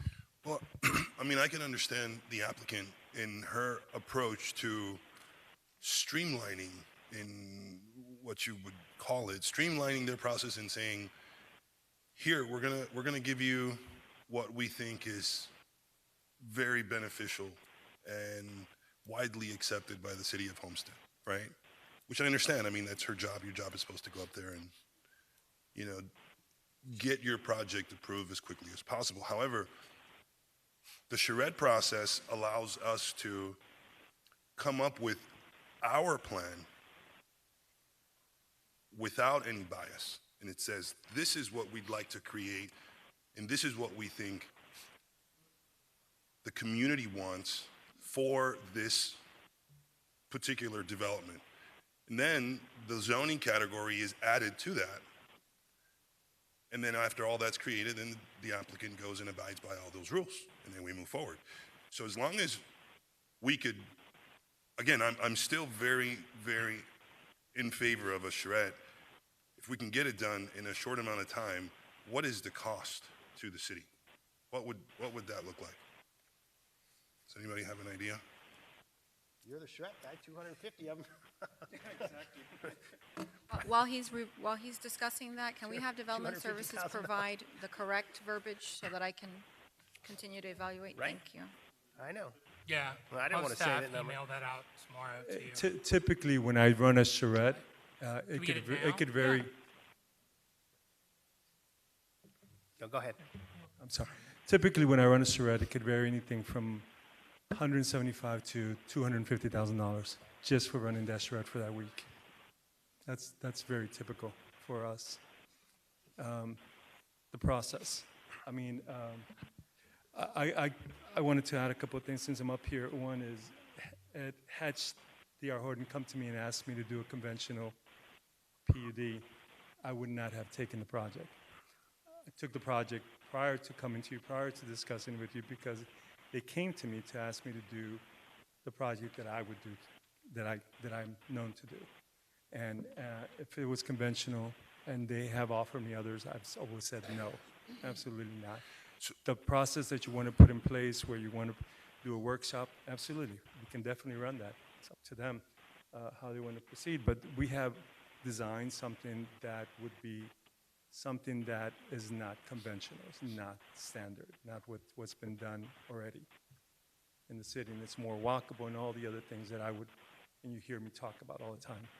So you've already started working on a conceptual plan. Absolutely. And that conceptual plan, regardless of who the applicant was, you would have brought that plan to us. Absolutely. It's just how we do it, how we would have done it, yes. I'm not saying we should, we can have the workshop, have the charrette, and I will be, in the charrette, I would be showing this is the walkability, and these are the open spaces, and the public spaces, this is the mixed use, these are the different, all the elements, all the things we talk about would all be integrated, and they are all integrated in there. But just as a council, or for me personally, sometimes we'd like to know that you are 100% on this team if you've been hired by the city of Homestead without having any conflict of interest from any other applicants. So No, I puts can us in a say, I can pretty tell you this much, that peculiar there has been others that have come to me since you hired me, and I've not accepted a single other project. That was prior to me being hired to do this project. But I thought I was doing it right. Again, besides you, I honestly thought that the day we present the project, you would say, all the things that I ask you to look at, yes, it's all there. I get it. You understand what it is that I was doing. I would stand behind the project, no question about it. So moving forward, we can, I can tell you that. So the elements of a charrette include a consultant like yourself, Correct. additional design professionals, Correct. and then our staff. Your staff participates in that. We would ask them, we would be, okay, we want to do the street, we want to do this connection. Do you have any issues with the roadways? Do you have fire, traffic, police? Do they have any issue? That kind of integration. With zoning, we would ask, okay, we're looking at introducing this kind of buildings, and then we're going to be in the zoning code, the specific zoning for this. We're going to be talking about this height and setbacks and all the things that Joe was describing. We would have all that integrated and be sharing that with them. Would be part of the pinups and part of the process. When you include all the stakeholders and let's say we add community participation, would it be where every person in the audience comes and speaks on a PowerPoint presentation, or is it more where you're sitting at a big conference room and there's a representative that... So let me be very specifically and kind of in your mind how it works. So typically what we do in those charrettes is we would have round tables with aerial photographs of the specific site. We would have sketch paper over it. I would have different professionals on each of the tables. I would ask the citizens that come in to sit at the tables on maybe a specific area that they have an interest in, and then they would sketch on our professionals would help sketch on the piece of paper what their thoughts are. We would write all the comments down on a piece of paper. I would be walking around from table to table, gathering what the issues are, bringing them up, having somebody pin up on the wall what all the different comments are that are going on. Then if issues come up that are related to traffic or related to something related to the project, I would have those specialists sit down on that specific table and talk to them. At the end, then what we would do is with those round tables, we would ask the individual citizens to actually be the ones that make the presentation of their individual ideas up on the screen. So we would pin up on the walls. We would have a pin up at the end of the day. We would pin up on the walls, and I would ask each citizen from each table to come up to there and present their ideas. We would write down all those concepts down on a piece of paper, and then we'd have an idea of the direction that it's going, the direction that the citizens would want to go. So as part of your agreement with City of Homestead, Yes. aside from your relationship with the applicant, Okay. the only thing missing from what you just described would be additional design professionals. Roundtables we could create here. So design professional is the only element we'd be missing from establishing a very organized charrette concept. Absolutely, because I have my team of people that are ready to work with me, yes. Your team of people that come along with your With my group. office, with my firm, yeah. I have a group of 6 or 8 people that participate in those round tables as well, plus the professionals. And that's part of your agreement with City of Homestead. Yeah.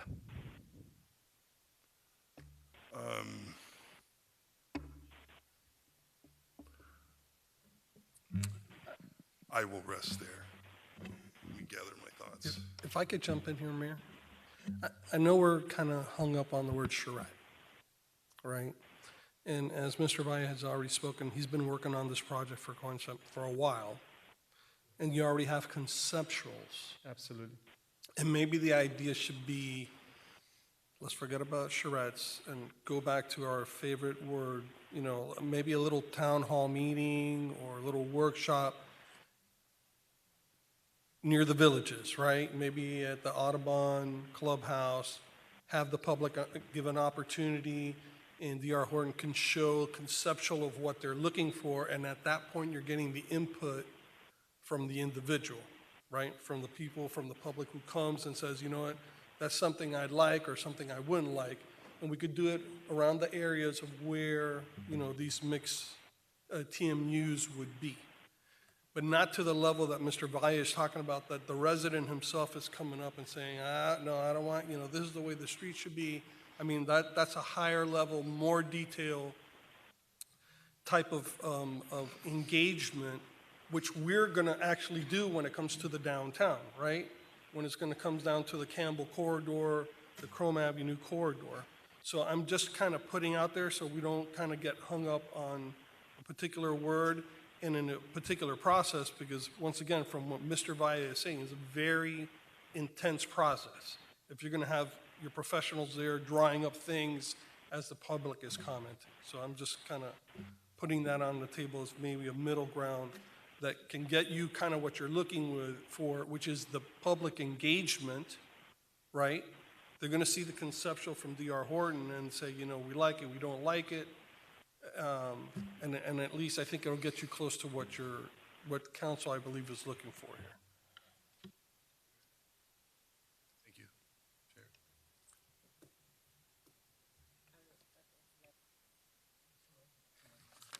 Thank you, Mayor. I just have some thoughts. One is unrelated to the charrette thing, and I'll talk about the charrette in a minute, because we have two local charrettes nearby. We have Naranja and we have Princeton charrette, right? And I'm not too sure I like what I see going on up the road in those charrettes. And it's all residential, high-density stuff, so I'm not sure about that part of it. And I thought we were talking about what we're going to build into this thing. So one of mine was the parking. I heard the parking issue and making it, taking away spaces for residential units and taking away spaces for the commercial aspect of it. That's not something that I would be entirely interested in. What's the definition of the PUD? What is that?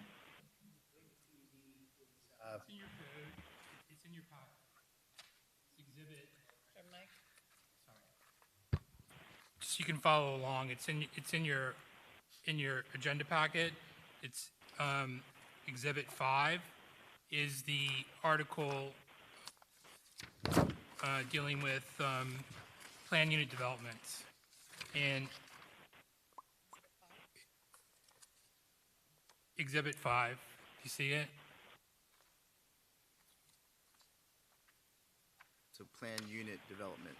Right, that's from chapter 30 zoning code. So this is, Page 1 of 8, exhibit 5. Yeah, page 1 of 8. so PUDs are, do you not have it in your packet, Mayor? Sure, yes. Okay, so essentially, PUDs are a zoning category that is sort of create your own zoning, if you will. It allows for flexibility, or it allows you to create a type of mini zoning district, if you will, that provides for flexibility or provides for different types of products or design that you currently don't have or currently don't fit squarely in one of your other zoning districts. Now, some might say that's good, some might say that that's bad. Some might say that depending on the regulations, your earlier regulations were very broad and it allowed for great flexibility in what's submitted for a PUD. Other jurisdictions or other places take the ability that, okay, well, it's not exactly, doesn't fit exactly in one of our other categories, but we allow some flexibility, but up to a limit, right? We still want to know some specificities with respect to what the mix looks like, how much residential versus commercial, how is it separated, what are some of the minimum standards, criteria that needs to be in a master plan when you come to rezone to a PUD. And that's what you currently have in your regulations now, is the latter that I described, where it still allows for some flexibility, but it has more definitive, more specificity when it comes to the open space and recreational requirements, when it comes to some of the design aspects, when it comes to the permitted uses, when it comes to patios, terraces, when it comes to design regulations. Allows flexibility, but you still have to apply these minimum criteria in whatever master plan you're presenting and seeking for a PUD.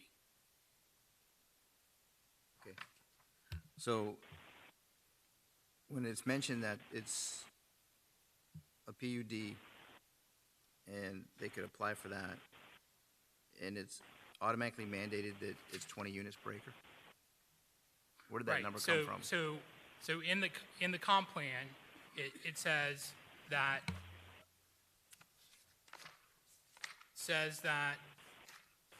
PUD, maximum building height shall not exceed 70 feet or 6 stories. However, heights, lot coverage densities, and intensities within PUD shall be regulated by policy 1.11. So that's the other section that dictates that density, the maximum. And how many? So you apply that along with the zoning district regulations that are in place, which give you the process and give you the minimum that you have to have in the master plan. So how many PUDs do we have in the city of Homestead now? I don't have that answer. Okay, so- the whole east side of Homestead is Okay, is no, I get various that. PUDs. I get that. So you have all these different ones, and none of them have any buildings that are above 2 stories out there for residential. So I'm just curious. Yeah, for residential, you don't have a mixed use, vertical mixed use that I'm aware of, apartment building or something like that. I mean, it's all 2-story for the most part, single family homes, townhouses, condo development. I don't think anything's 3 stories. Right, but yet in the PUD, it allows for that, right? So The height of let's see. 6 or 7 stories, I think you mentioned. The height's the same as being, I think the height's the same as being proposed in this application. I think it's 70 feet. 6 stories, 70 feet.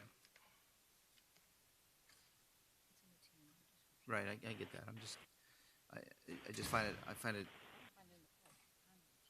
Yeah, there's a lot of stuff to cover here. So, and the other thing I would like to throw out there is, I don't know how we can fit this into the zoning or a requirement, but if we're going to develop that 100 acres, I'd really like somebody to put some pressure on the Florida Turnpike system to put those on and off ramps there on North Canal. Because I think the traffic that we're going to experience with any development that we put there would be helped by having that on and off ramp. It also help alleviate some of the issues they have on Campbell on the entrance to the Turnpike in the morning. So Yeah. that would I just, think Councilman Roth, our understanding, the latest FDOT workshops that were conducted last year, I don't think any of those improvements are even programmed as Right, part of well- their capital improvement program right, in the near future at all. right. They I mean, not were, to say that you couldn't lobby that to make it happen, but I don't think they're even programmed. right, which is a part of what happened last year when they combined the flyover through Florida City, and I guess they nixed all of that stuff. So the city of Homestead won't benefit from any of that at this point. And I think they said until like 2045 is one of the dates I remember them saying. So I think that interchange there is important to the traffic issues that will be incurred and increased with a development of this size. So that's something for us to think about as well. When you talk about the charrettes, it'd be interesting. I read the charrettes before many years ago, the Naranja and the Princeton one. I've seen a lot of residential go up, but I haven't seen any real commercial go up. And he mentioned walkability. What are you walking around to there? You're not walking to any stores. You're not walking to any jobs. You're not walking to any entertainment. no restaurants or anything. So if the concept of a charrette is important to us, I think we need to look up the road to see what happened there where there's nothing of value to the residents that live there except for housing. And whether it be a charrette that guides us through the process, or as the city manager suggested, having a meeting out in the villages to get a feel and a sensation for what the residents want to go on that property. I think it's an important conversation to have. You still hear it today that our community is starved for stuff to do, entertainment. It's been that way for a long time. The golf course in the Keysgate development is going to bring a small attraction for entertainment with a miniature golf, which is good, I think. But if we want to go to a pub, we want to go have dinner at a restaurant, we have nowhere we can go and park and do it all. There's nowhere for us to go and experience the entertainment for adults. There's nowhere for us to go.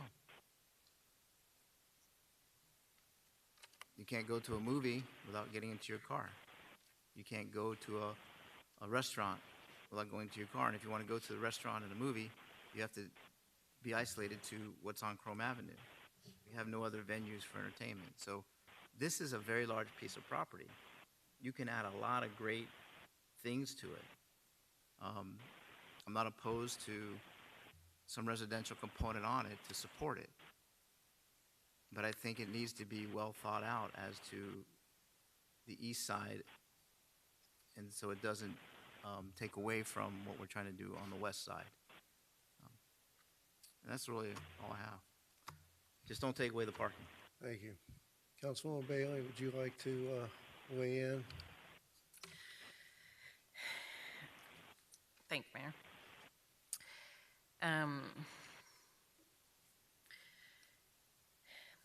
It's really hard to look at these things without a specific idea or area in mind. And just like the reason we're in this in the first place with the day that the dot-coms and the technology was a great idea, whatever we decide tonight might not be the best idea after today. So it's obviously a very tall order, although it sounds simple, but streamlining the process as much as possible. I think the one piece that I still can't wrap my head around so well is what would that master plan look like for us? Is there an elevation? Is there, there are, I definitely agree, we don't need photometrics or any of those little detailed things, which will change completely if we just ask for one small variance in their initial design. So definitely leaving out a lot of those pieces, but I would have liked to see some type of idea of what one of these master plans would look like. I don't know if it's easy enough to describe it a bit that I could visualize it a little more. Would it include elevations? There's nothing specific in the proposal that necessarily speaks to what it would look like. I mean, I would like to see more detail, and I think we could work on them, but I'm envisioning a conceptual site plan where we, place the buildings, place the roads, maybe add an elevation or two so we could see the style of the building and those types of things, but in conceptual, right? So we're not going through necessarily the level of detail that you would go on through a full site plan. I think that, in my mind, we want to have some assurity that those things that are necessarily important to the decision makers are there. But again, there's a lot of detail that goes into a full-blown site plan. But once we've locked in the location of the buildings, you can do that later and administratively as long as we're adhering to this kind of, I think it's more than a bubble diagram. I think it's got detail. But Melissa, what would you think? And I would say that most importantly, if you want to see elevations, we can write that elevations here. So the idea here is it specifically provides the form of buildings, right? What that box looks like, architectural design, right? Which is, the craftsmanship, the type of architect, and whatever else that you'd like to see, whether it's the site plan, the floor plan, the elevations, the landscape plan, all those things. But for example, floor plans, those could change with every tenant, right? So the goal here was to have architectural design, to have like the type of elevations, knowing that it could be depending on what kind of restaurant it is. Each restaurant might have a different prototype, right? So those are the kinds of things that would come on more detailed thereafter. But just to be clear, our only objection to the site plan process as the city of Homestead has it today is that the need for paving and drainage plans, photometrics, irrigations are very costly, and it's just wasteful from our point of view, that every time there's any input, we have to go back to a 2 to 3 month DRC process over paving and drainage to just bring it back to you for more comments. That just seems like a waste of time and money, especially when we're also concerned about affordability and how much time it takes and cost it takes to get these projects out of the ground. So, but any type of, if you want to see elevations, as far as architectural design, yes, that's absolutely possible. It would be those kind of models, right? What would a townhome look like? What would a building look like? But I think that that's all what this process, this exercise is all about. What you all would like to see in this, so we can give that to you. Okay, yeah. Are you done, Billy? No, but if you want to jump in. I just want to throw, yeah.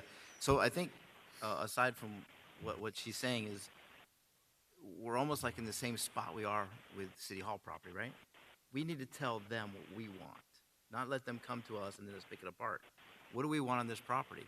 And I think the healthiest way to do this would be to go out and schedule a workshop, town hall, whatever you want to call it, in the neighborhood right around where this is going to take place, and talk to the residents. Do you want 700 homes here? Do you want 100,000 square feet of retail space that's going to have 7 or 8 different restaurant choices? Do you want, what kind of entertainment value do you want in this property? Those are the things I think, if we give it to them, then they can design their components around it, right? They can do what they have to do to sublease sublease or have somebody else build the commercial aspects of it, give them the residential component that they want, and then you build almost a society, a small city within a city, because that's how big that piece of property is. I'm planning on going up to West Palm Beach to see the development that they've been talking about here in the city, to see what that is, right? Because those are the exciting things that we can do. There's a component for residential, there's a component for the entertainment part, there's a component for the commercial aspect of it, and even some live-work opportunities or mix, whatever those things are. But if we're going to do it, we need to go see what's out there and then bring it back to our community and let them make a decision on what they want to see there. Because eventually something is going to go there, right? We can't stop that process. But we want to make it where it's, tastefully done to the needs of what the city has. And I think we're getting there. I just think if you bring us pictures and stuff, I don't know if that's really going to help us. I think we need to come up with a concept on our own with the help of the citizens in the city that live in that area. And I still think the Turnpike Authority we need to start lobbying them to work on getting that exchange put in place too, because I think that's going to help alleviate traffic over on Campbell Drive as well. So that's my thought process. Thank you. Through the mayor, Councilman Roth, I think a very important point is that of the Florida Turnpike. As an example, in order to have that on-ramp, off-ramp, slip, whatever it can be, number one, you need the land, right? Our proposed project will have the land dedicated for that purpose. Without the land, nothing happens, or it has to be eminent domain. That is part of what a public benefit for this project would look like, and that would be part of the rezoning process. Same thing about community outreach. Once we have an actual project to show the community, to get comments, that process, as far as the rezoning goes, is just like every other rezone that comes before this council. What this is intended to do, this legislation, is to allow that to happen. Right? That's basically it. Right now, we have a land use category that is supposedly the vision of the city, of a TMU, a mixed-use district, without a zoning category. We feel like we need a zoning category in order to come before to do a rezone. Otherwise, what the instructions, meaning the comprehensive plan, tells us to do is ask for a PUD. And the PUD legislation, we know from community outreach that we've done, is not what the community wants for us to build a typical PUD project here.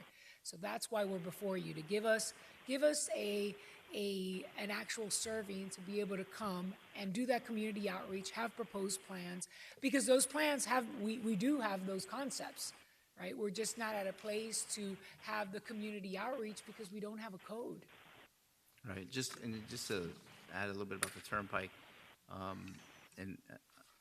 I remember when, before the Walmart was built down in Florida City, the property owner actually worked with the Florida Turnpike system to get that off-ramp put on right there, because Walmart wouldn't have built their store there without that. So there is some cooperation that could go between the property owners on. Because I think on that side of the turnpike where your property is, that would be the only southbound exit off the turnpike, and then there would be a northbound entrance to the turnpike from that location. It wasn't going to be both. It was going to be, I think, a southbound exit and a northbound entrance, which would be on the other side of and I believe they have the land for that. So just something to think about. I just think that aspect is kind of important for the development of that property. That's all I have. Thanks, Mayor. Thank you, Mr. Roth. Councilwoman Bailey. I wasn't done, sorry, thank you. So if a developer came now and asked for the PUD, what would that process look like? That would come before us as a what? The applicant would come, the underlying future land use technology mixed use.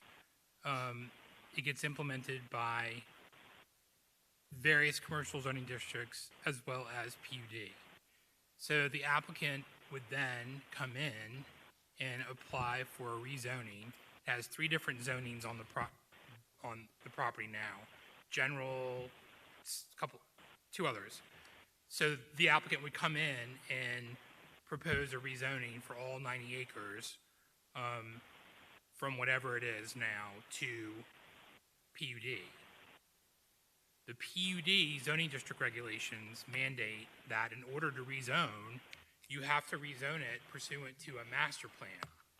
Those zoning district regulations that are in your packet basically spell out all the information that you have to have in a master plan to present to you all for a rezoning application. It gives you the makeup, what the percentage of the uses are, how you calculate open space, recreational amenities, minimum unit sizes. All of those details are all baked in already in that zoning district. So without this discussion, if somebody asked for that, what would we as a city be required to do for someone that owned land with these missing pieces? That's what I am trying to get to. What would the bare minimum be that we would have to agree to as far as vested rights? Or They're entitled to ask for the rezoning, right? If they ask for the rezoning, they have to have a master plan with all these component parts.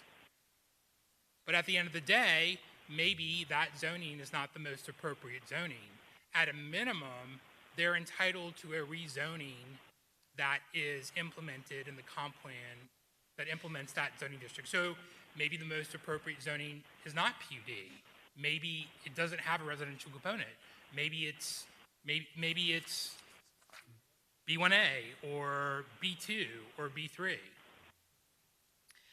Yeah, that's the difference between the old City Hall site, is that this is land that is currently owned by someone that we're trying to figure out. Yeah.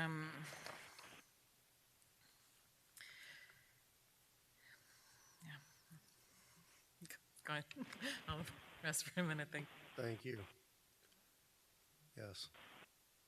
The You're gonna workshop, make- right? We're working, You're right? going to make me forget everything I want to say. Go ahead. Sorry, Mayor. So, first of all, I appreciate the clarification on the exhibit. And I do see where it clearly says the PUD is part of that, okay? With that said, now I'm more inclined to want to give real clear direction on what I'd like to have the TMU stated. I didn't like the idea of adding residential to a TMU category, and I didn't think it existed. I had in a year ago, there was some preliminary discussions about this property, and it was referenced at the bottom, and I think that everybody kept looking at the old version of the TMU, and not the redefined TMU, where it was thought to have been ambiguous or not clearly part of the description. But I see that it is. It says PUD right there. So what I'd like to see in the TMU on the proposed text amendments for Exhibit 1, I don't like the idea of permitting a combination of horizontal mixed use. I think that just allows for out parcels on the border of the property, and then residential completely separate. So that speaks to the walkability of the overall project.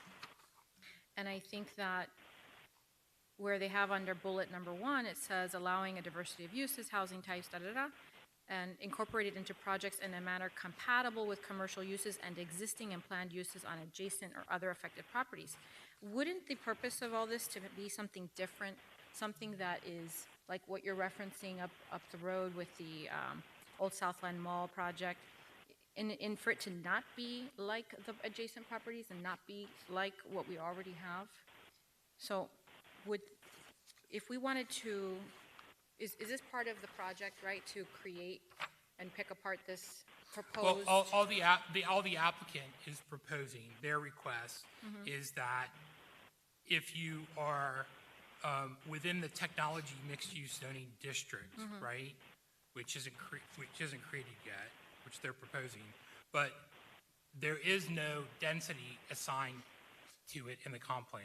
So what they're asking and what they're proposing is that the technology mixed-use district has a residential component, and the residential component sets out what the maximum density is. So that's their only ask. That's what they're proposing. That's what their application is. But it also says proposed code text amendment regulations, and so they're Right, also well, that's proposing. the comp plan, right? Then there's a second application, which is the zoning code that they're proposing. So we would have to do that homework too. We'd have to either agree or modify the proposed. Yeah, it's two-part, right? Okay. First is, do you want to allow for residential and technology mixed use? And if so, are you okay with that density? Threshold question number 1. If you're not okay with that, then you say no to what they're proposing, their request for density, which then dictates how the zoning district is drafted, because there's no residential component now permitted in technology mixed use. The only way that you're able to realize any type of residential is if you all approve a rezoning to PUD subject to a master plan. Right. So the residential will be there either way. Well, I'm sorry? The residential will be there either way. No. Only if you put it in the comp. Only if you approve it only happens in 2 ways, right? There's a residential component that's already allowed as PUD zoning, right? So if they apply for PUD zoning, and if you all approve the PUD zoning, then there's a residential component.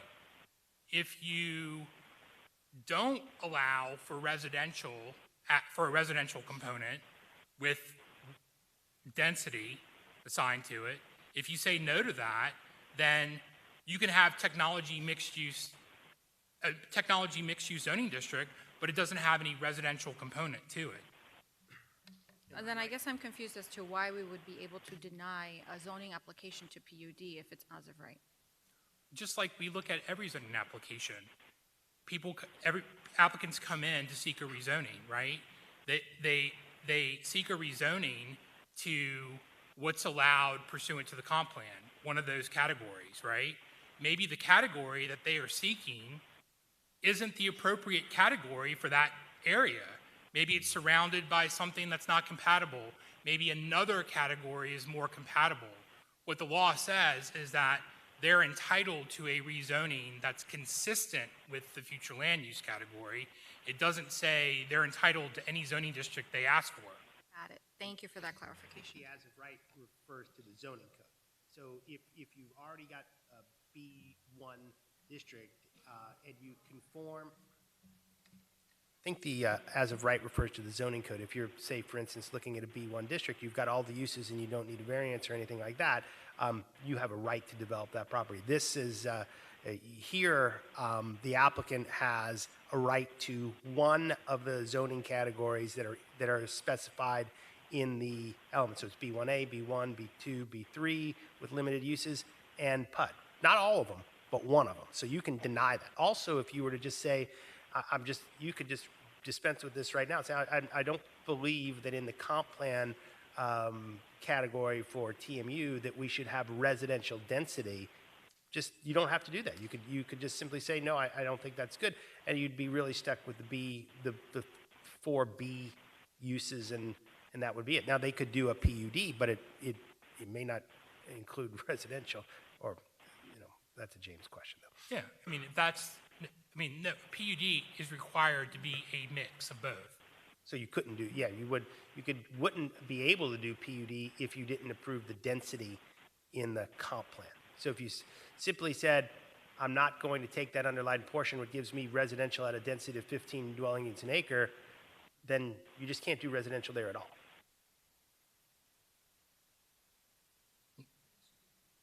No. And typically, that determination at the council level would be made based upon the plan, the layout, the product. Right, so if somebody came in for a PUD, they're going to come in with a master plan. Normally, the master plan has a conceptual site plan to it that says, this is a configuration of the site, right? This is what we're thinking.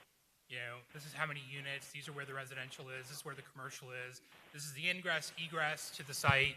Well, those aspects are all in a master plan for you to look at, to consider when you're considering the rezoning to a PUD. So, If you all decided tonight that you did not want to allow for residential density a la a TMU zoning district, then that shuts the door on any further conversation about a technology mixed-use category that would allow this density, right? You would have to have a PUD. okay. Except if you came in and you fall an SB. So, in short, right now, they have the right under the PUD regulations to come in and ask for up to 20. Yeah, Correct? I don't even think it's up to 20. I don't know where that number came from. The maximum density, I believe, in that policy 1.1 is if the underlying is low density, it's up to 6. If it's medium density, it's up to 10. And I think it talks about downtown mixed use or something other, which is 15. I don't think it's 20. Okay, all right. So, as we've stated, under one scenario or the other, there's the right to ask for, but not necessarily receive that density. Adopting some form of what's in front of us is not a guarantee of a grant. It is the right to ask for it. So we've really gotten way out in the weeds tonight. It's funny, I was here to talk about specific portions of what was contained in here, because I think this is a good first crack at addressing one of the few things we've all agreed on the last 3 years, that our code is antiquated and needs to be updated. Processes are too long and too expensive. And we've hit on tonight, Councilman Roth, that the community is crying out for amenities and adult amenities. And some form of what's before us will potentially allow those amenities to be deployed and available sooner than under a PUD process. I think we can all agree on that. I think also the Turnpike discussion is a little bit of a smokescreen, because we all know the Algers dug deeply into their pockets many, many years ago and spent several $1 million to buy nearby parcels to accommodate that half interchange. And clearly, as part of an approval process, that approval of anything here can be conditioned upon the installation of all or part of that interchange. If somebody else is paying for all or part of it, the Turnpike Authority is going to be happy to accommodate that. So let's don't get hung up on the interchange. But, you know, I see this as an opportunity, as some are saying, to modernize Homestead. This is modernizing and expediting the code. And, you know, to be reminded about how burdensome and onerous the PUD code is, I think this could be a real game changer.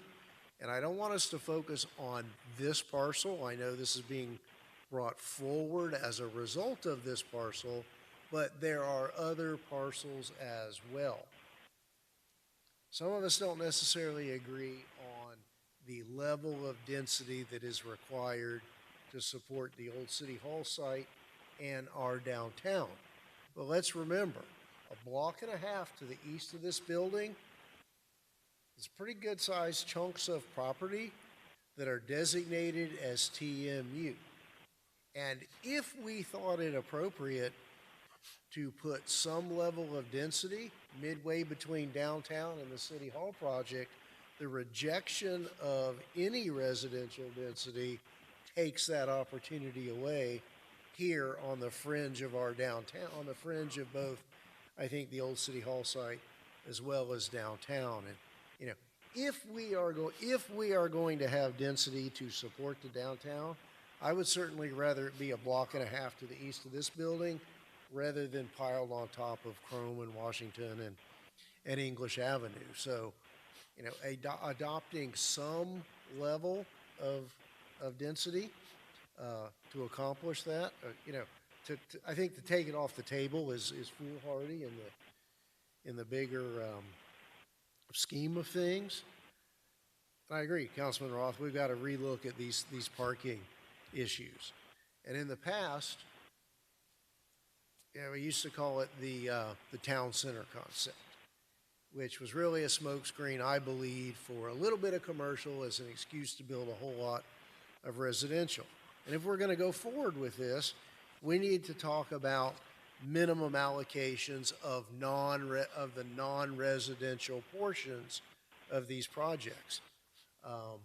You know, I think you hit on it, Councilman Roth. You know, we don't want just this site to become an excuse for a bunch of residential with a little bit out front. Councilman Avila, you talked about this out parcel concept. No, this proposed ordinance gives us the right to reject that traditional kind of layout, to be far more creative. Vice Mayor, I'm kind of, as I've heard it both ways, and I want some clarification, because I got two entirely different viewpoints. When we talk about a charrette, let's loosely define a charrette. Are we talking about charretting this proposed legislation or doing a formal charrette on an actual application for this parcel? I'm just curious. There are two entirely different viewpoints there. I was thinking of the charrette mainly because it's 100-acre or 90-acre, and it's very complex, and I've seen charrettes. I've read that charrettes have been very suitable for projects this size. Well, and certainly in the Cutler Bay area, they've done areas, corridors. We've got our downtown charrette. I don't really know how appropriate it is to have a charrette in kind of a quasi-judicial type setting with respect to a specific application or a specific piece of property. And if I offend anybody by this expression, I'm sorry. But that process to talk about what that person's property rights are sounds like some really expensive mental masturbation over what they can and cannot do on that piece of property. If we wanted to dragnet that into a larger conversation, I get that, and I agree. And I said it at our meeting whenever this first came before us. This is a more significant and substantial and impactful project than our old City Hall site, given its proximity to the turnpike, to be able to have traffic contained off and on right there. 20 years ago, when I was on council the first time, I went with our then planning director, some local builders. I don't remember who else went, and we went and looked at town centers. We went to the town of Tioga. We went to Baldwin Park. We went to Hale Plantation and another project whose name escapes me at the moment, somewhere around Tampa. We could never convince the big developers who were doing business here at that time to do that, to build that city within a city, as one of us has done that. And this is, I think, our one and only opportunity.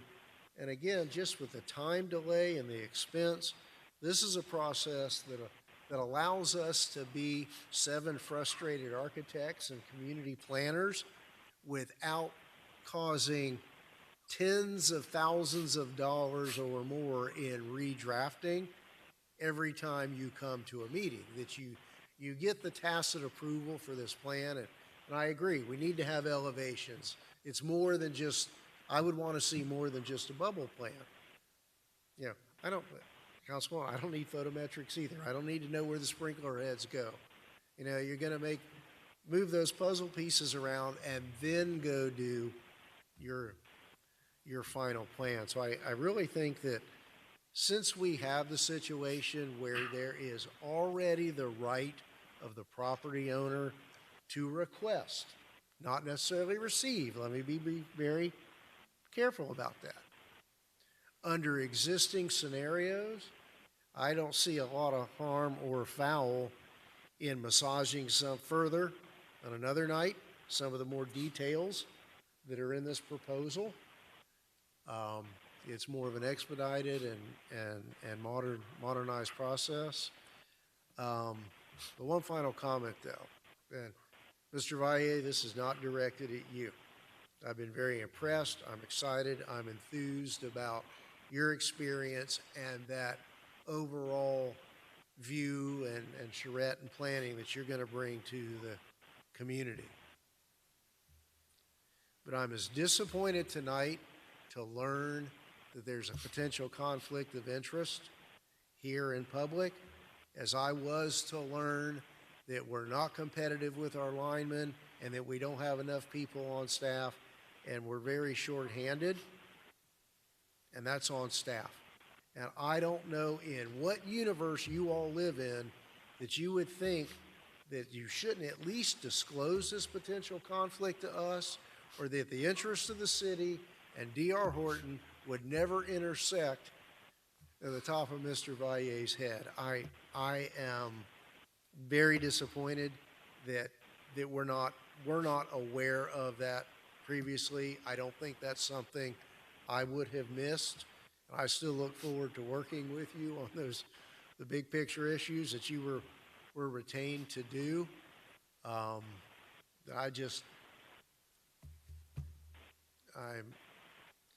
My level of confidence is sinking very rapidly from a vote of low confidence to a vote of no confidence.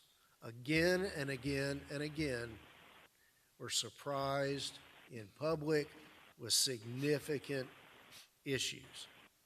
But having said that, I think there's something to be salvaged here with what we've learned tonight to make it a more modern and fluid and probably more amenable to having that public input on this caliber of project than our current PUD codes or traditional site plan approvals. So I'll leave it at that.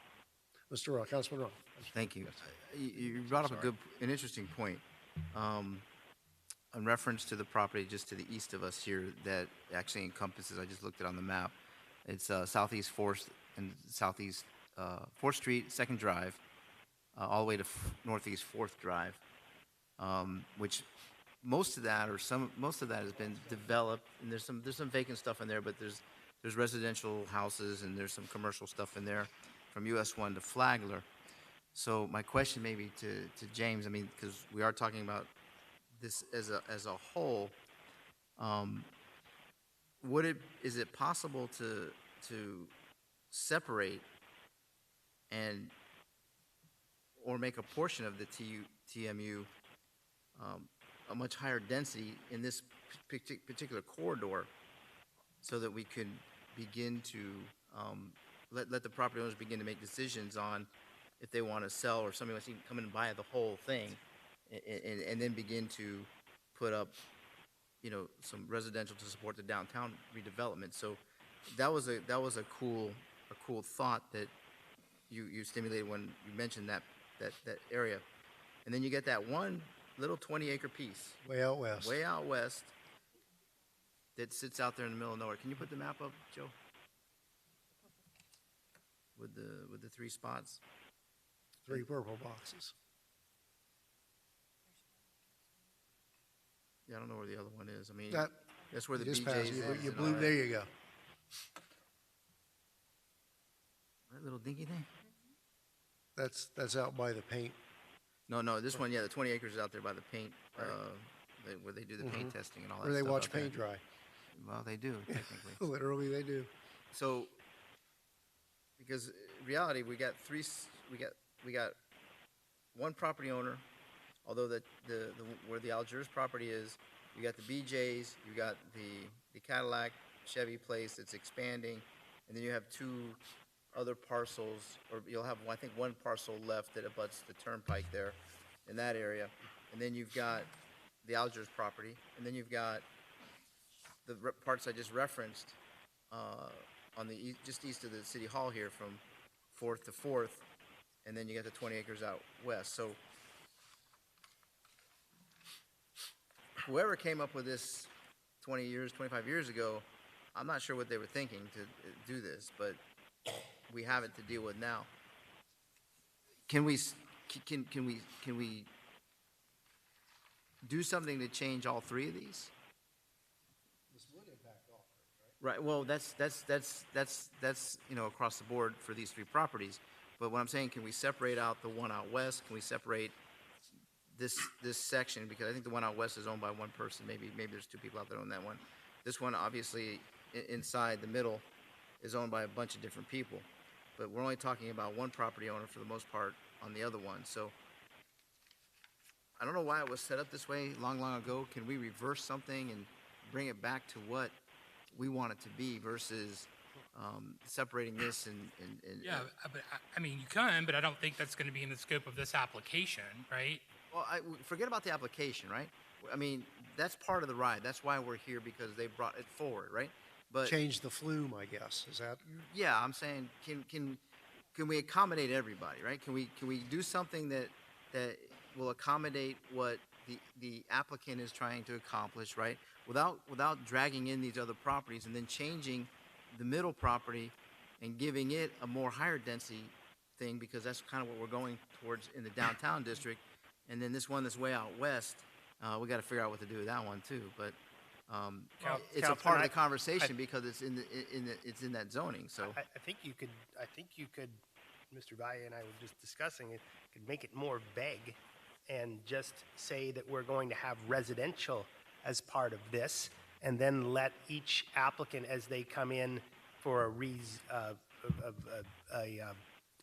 master plan or whatever it is, come in and specify their own density.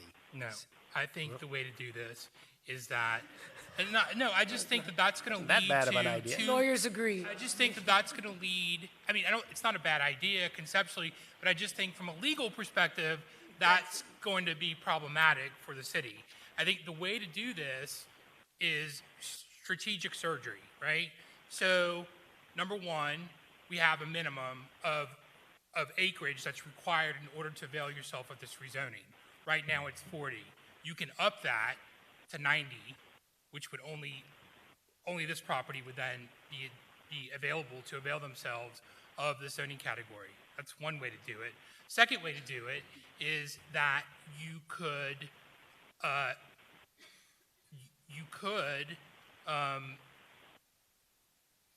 provide that technology mixed use along the Turnpike corridor is only has the residential mix, right? I don't know exactly what the wording is, but it's, you can only rezone and it would be the only, you would have to be along that corridor to have the opportunity to have the technology mixed use that has residential density at whatever you decide that maximum density But is. I don't think that's what Councilman Roth was talking about. Like at least from, I believe his comments were there would be some desired density in this corridor just east of us. What I would the TMU. recommend through the mayor is simply by proximity to a certain location to add the density that you're looking to achieve, or by just a radius of the downtown area, and there more density should be permissible.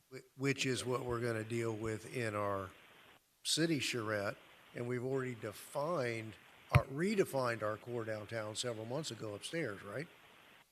So right, and this is more specific to these three areas, because in the area east of here, you have multiple property owners. So in out west, you may have one or two, I don't remember.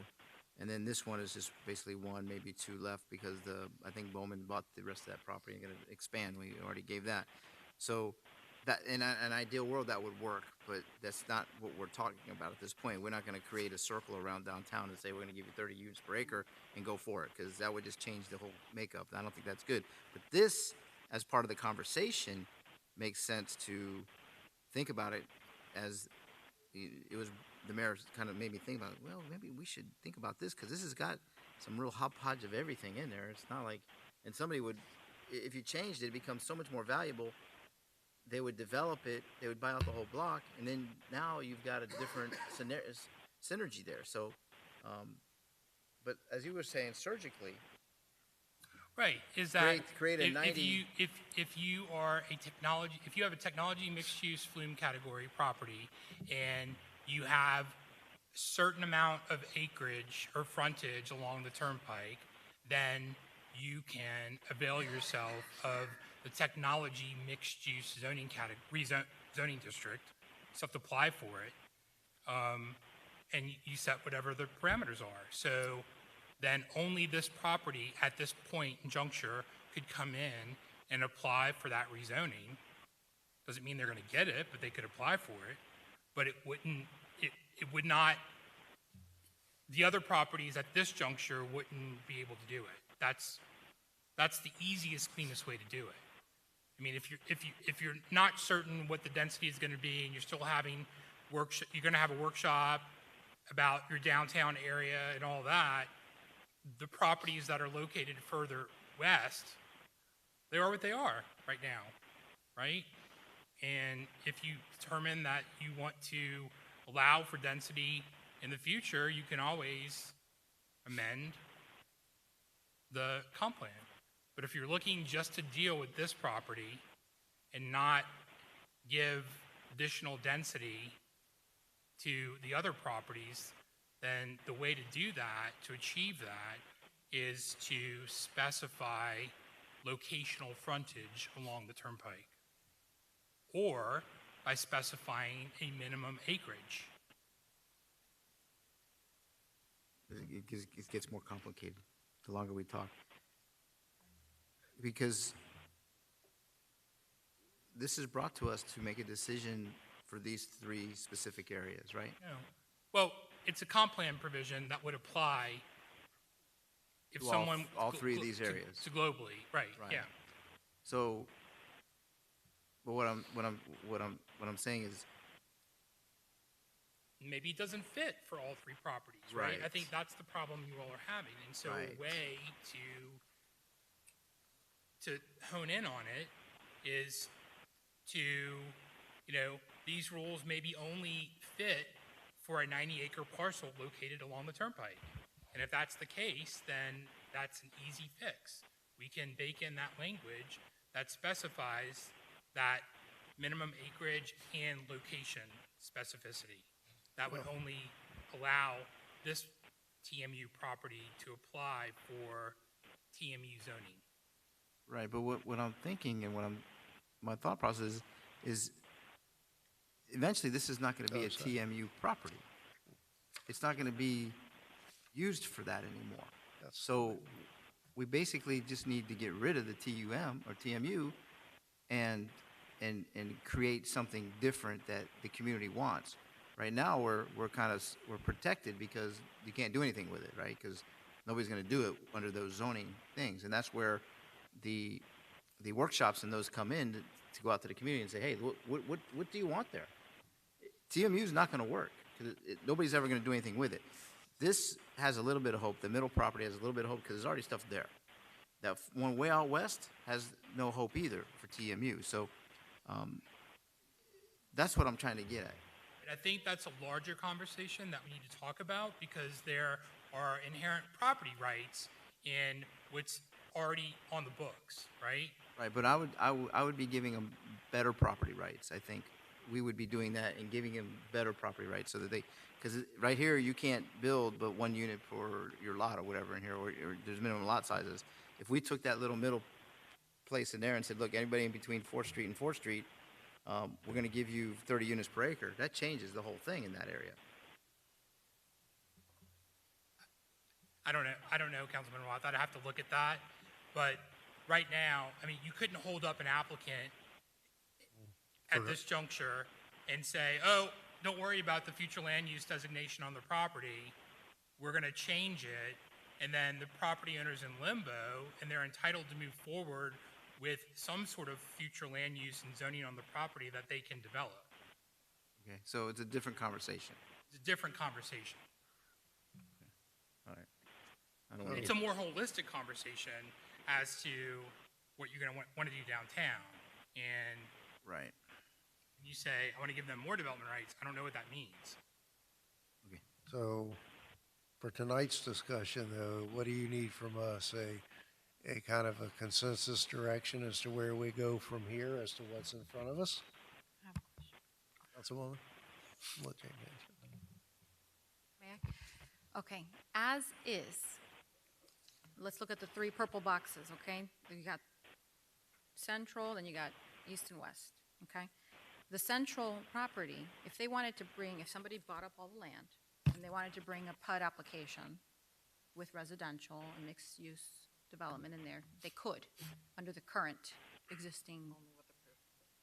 They could bring it and we could approve it, up to the 15 unit per acre residential. So let me put a fly in the ointment. Does a PUD have a minimum acreage requirement? Okay, so that middle parcel probably doesn't meet that. I don't know what the size, the middle part, but the PUD regulations, I believe, it was 50, it was revised, I think it's 20. 20? I think down it's to 20. 20 acres. 20 acres. And we don't know if that's 20 acres or not. Likely not. Likely not. Looks about half. I think it's close. Yeah. Mixed use is not allowed under the PUD. It says the purpose of planned unit development is to encourage the development of well-planned mixed-use communities, according to the.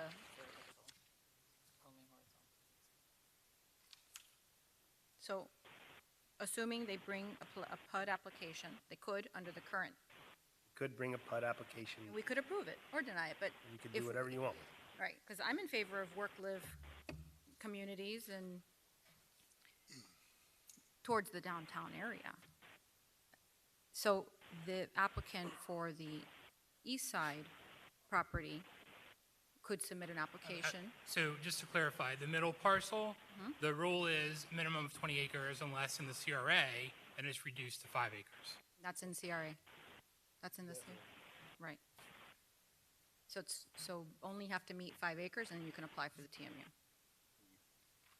Assuming someone, Apply for the- assuming someone assembles all of the parcels that Or are at least 5 various. acres of Yeah. it. Okay. So then the east side lot or parcel, they could apply for the same thing and we could deny it. And we're within our right to deny a PUD application under the current as-is Well, I mean, guidelines. hypothetically, yes. Okay. You And won't they know would- until there's an application before you. You're looking at all the We're not- evidence presented. Because I'm getting two different perceptions here that there is an as of right? That, well, we'll just build a PUD. But we could reject the PUD and they're eligible to build something else. Correct. So I'm just making sure that I'm understanding everything that I'm trying to absorb here. So if we don't approve, I'm not interested in, as much as I love D.R. Horton, I am not interested in adding more bedrooms to parcels that do not have, as of right, residential. I want jobs on that 100 acres, not more bedrooms, as of right now. I'm fine with bedrooms on that central lot because that's our downtown. It's in our CRA. We've had the conversations, we've had the workshops, we've talked about wanting to have mixed use, we've talked about increasing density. I mean, there's been objection to increasing the density, and then now here we're adding density where none does not inherently exist. Well, at least that's the topic of conversation. If that's the goal, just deny the addition of residential into the TMU and be done with it until somebody comes back for a project on the middle parcel. So if you deny the residential in the TMU, even the PUDs cannot do the residential. Is that So correct? if you don't think that residential is appropriate at this location, then first is their proposed request to modify the text of the TMU to say that technology mixed use zoning district, right, you can have mixed use within the technology mixed use zoning district with a permitted density of 15, but if it's next or adjacent to low, then it drops to 12. If you don't want that, then it's a no to the proposed text amendment to this comp plan language. That still leaves in place the density associated with the PUD and the ability for someone to come in and apply for a rezoning to PUD, which would allow for a density aspect. But you don't have to approve it. You don't have to approve it. Okay, so then, sorry, reiterate, what would change compared to what There would is be currently? we would dispense with the underlying portion for the comp plan change. You would not be allowed residential in the TMU at any density. Wouldn't exist. Gets you off the hook on that. Somebody could theoretically come in, try to rezone this area right now for PUD. But if you didn't think it was appropriate, you don't have to approve the PUD rezoning, and nothing would happen there unless they wanted to come in and do a B1, B2, B3 without airports and a B1A.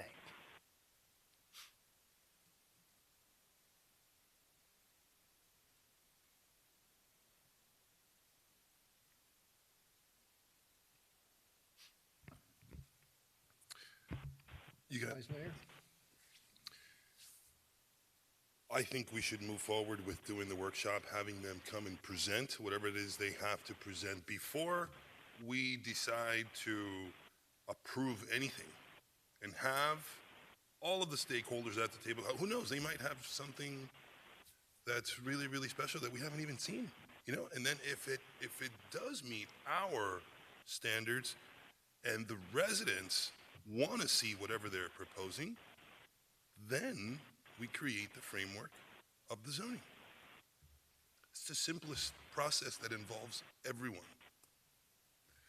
So if the applicant, if you guys have already started with conceptuals and you've got an idea of what you guys plan to build there, then present that to us in a workshop format. I don't know. The best way to do it would be have workshops in every district.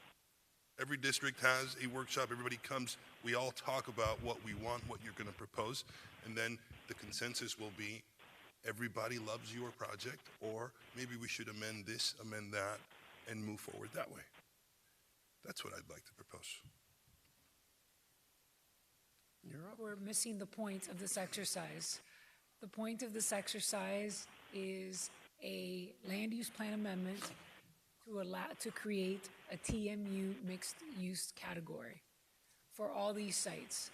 Our site, the 100-acre site, would have to go through a rezoning application, right, with a conceptual site plan providing the uses, the densities, the intensities, the elevations, the architectural designs. For that rezoning process, there will be community outreach and workshops to deal with those specific plans.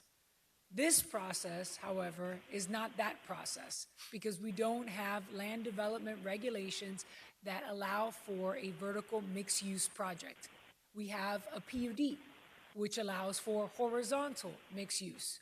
That does not get anyone what they want to see in this 100-acre site. So the status quo of a PUD gives you more PUDs, which is what you have on the east side, period. The status quo of business, commercial, et cetera, gives you probably vacant land as it is today, and as much of your commercially zoned properties are vacant because there's not the density to support it.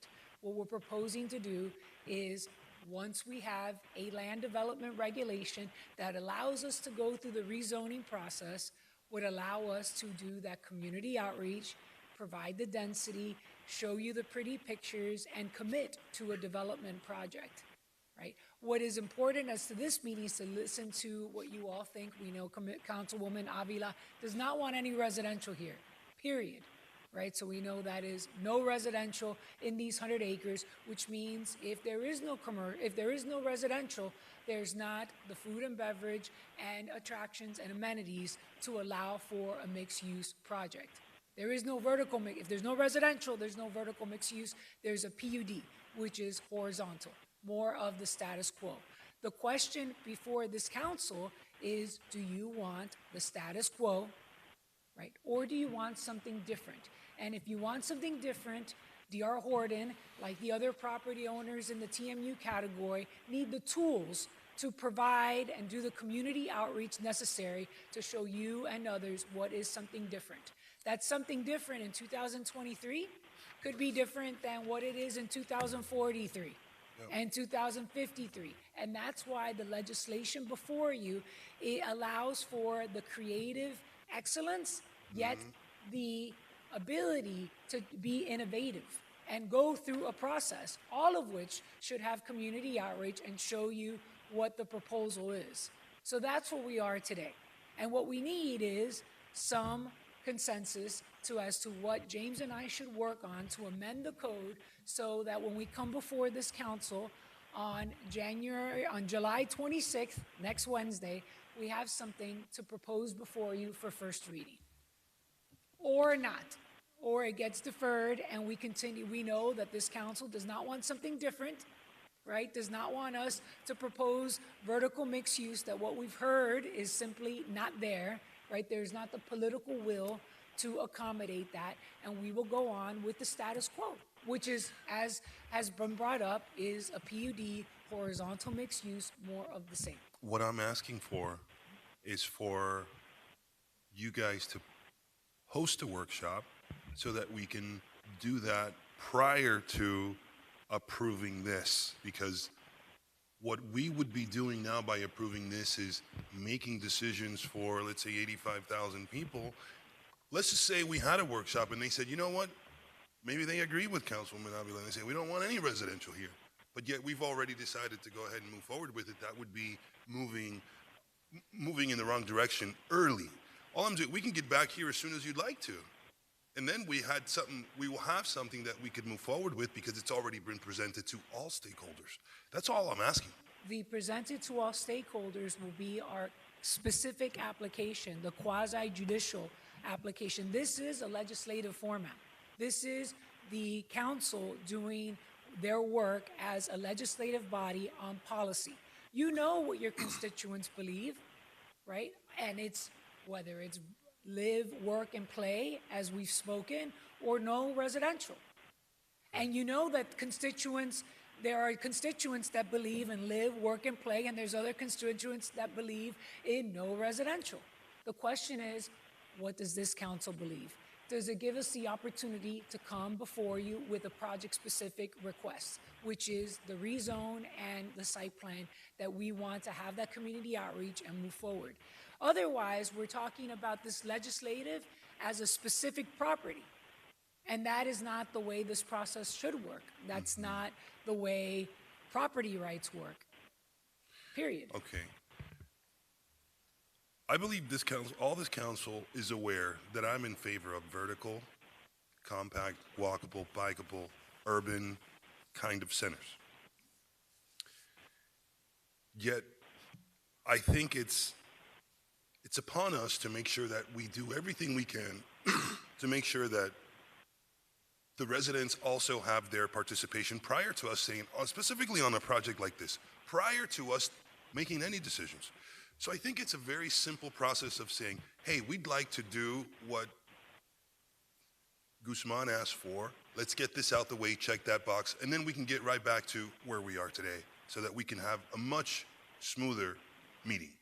So if you recall at the first reading, we were here and we said we were going to have a workshop / charrette, which is today, right? We had discussed that it would be Eric Valle, and I put on the record that Eric Valle works for D.R. Horton on this project, right? And that's what today is supposed to be about. What we were told was now there's a conflict of interest, although I feel like I must speak to Eric Valle that conflict of interest has been disclosed numerous times.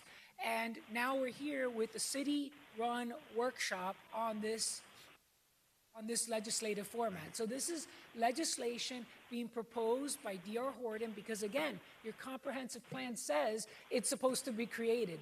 We've provided it. We've gone through the city administration process, and here we are to incorporate comments that you may have. If you would like us to include that we need to have community workshops as part of any individual rezoning, that should be done. But the legislative process, your time for public comment is whatever you'd like it to be, whether it would be district by district, a public hearing, which is what was had last month, which will be had again on Wednesday. But again, it's what you're asking for us presenting a project, that is our rezoning application. That is a process. That is a site plan process. It's to put up a project in a legislative format when it is quasi-judicial doesn't make sense. Okay, I understand the legal portion of it. I'm asking if you guys want to proceed the way I'm presenting. And you could say no because there's a council here, but I'm asking for that request. If you guys are willing to do that, great. If not. To do what specifically? Okay, have the workshop. For us to have a workshop. Yeah. Including all of council. A sunshine workshop, so it's a city workshop. Mr. Valle, Sunshine, Mr. Valle, have the community come, present what you guys have, and let's see what the outcome of that meeting will be.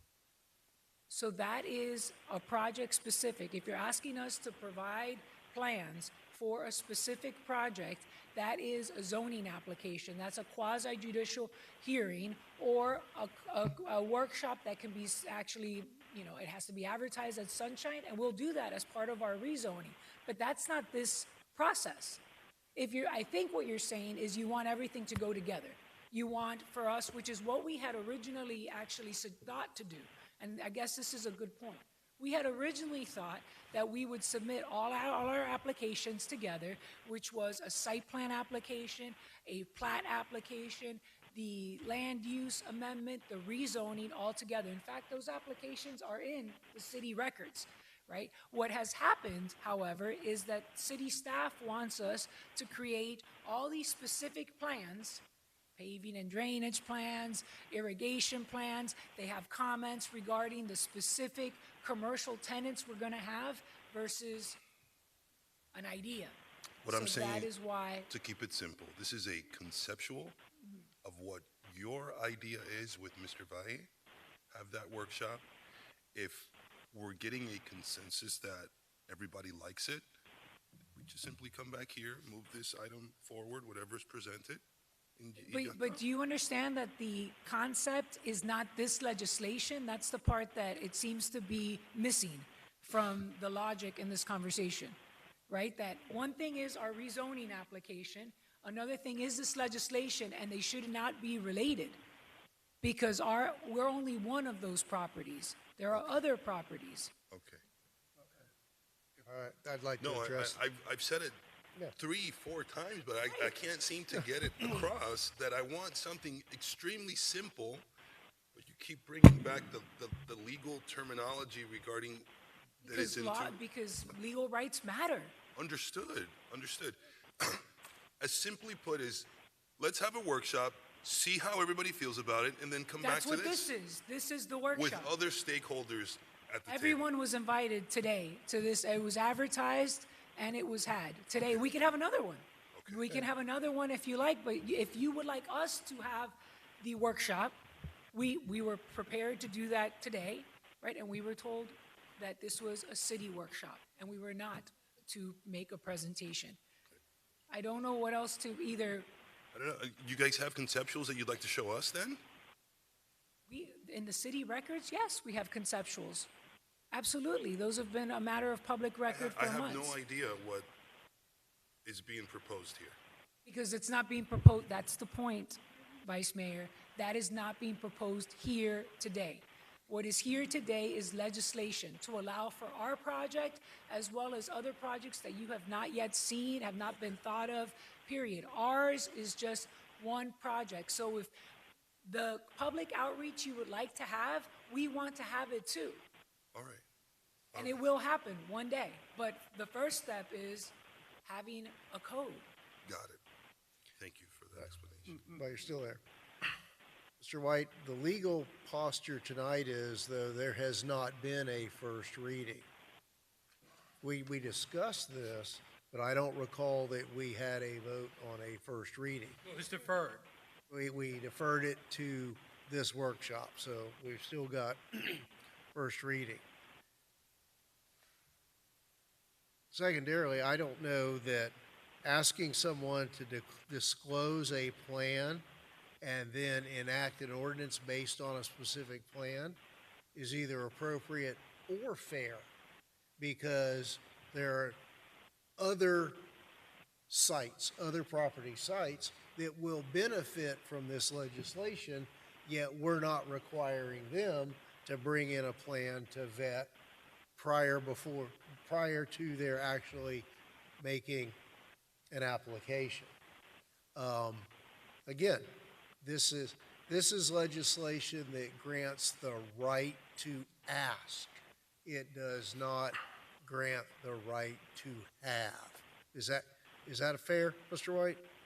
That it streamlines the process, and at its core, it streamlines the process and adds the right to a second right, in addition to the PUD ordinance, to ask for, but not necessarily receive, a residential component. That's what this is all about. The rest of it's not fluff, but but extraneous. Correct. So it introduces a residential component with density to the technology mixed-use zoning district, which is referenced in the Flume text. Currently doesn't have any residential. They're adding residential. And then they're also proposing the zoning district regulations for technology mixed use because they don't exist. They haven't been drafted. So they're proposing the zoning district regulations based off of the mixed-use residential that would be allowed in the Flume for these three properties, right? And so there's threshold questions, right? One, do you want residential density to be allowed at that density in technology mixed use? If yes, then the proposed comprehensive plan amendment can go back on the agenda for first reading. And secondly, if that's yes, then what do you want the zoning district regulations to look like, right? Do you want more specificity, or do you want it to be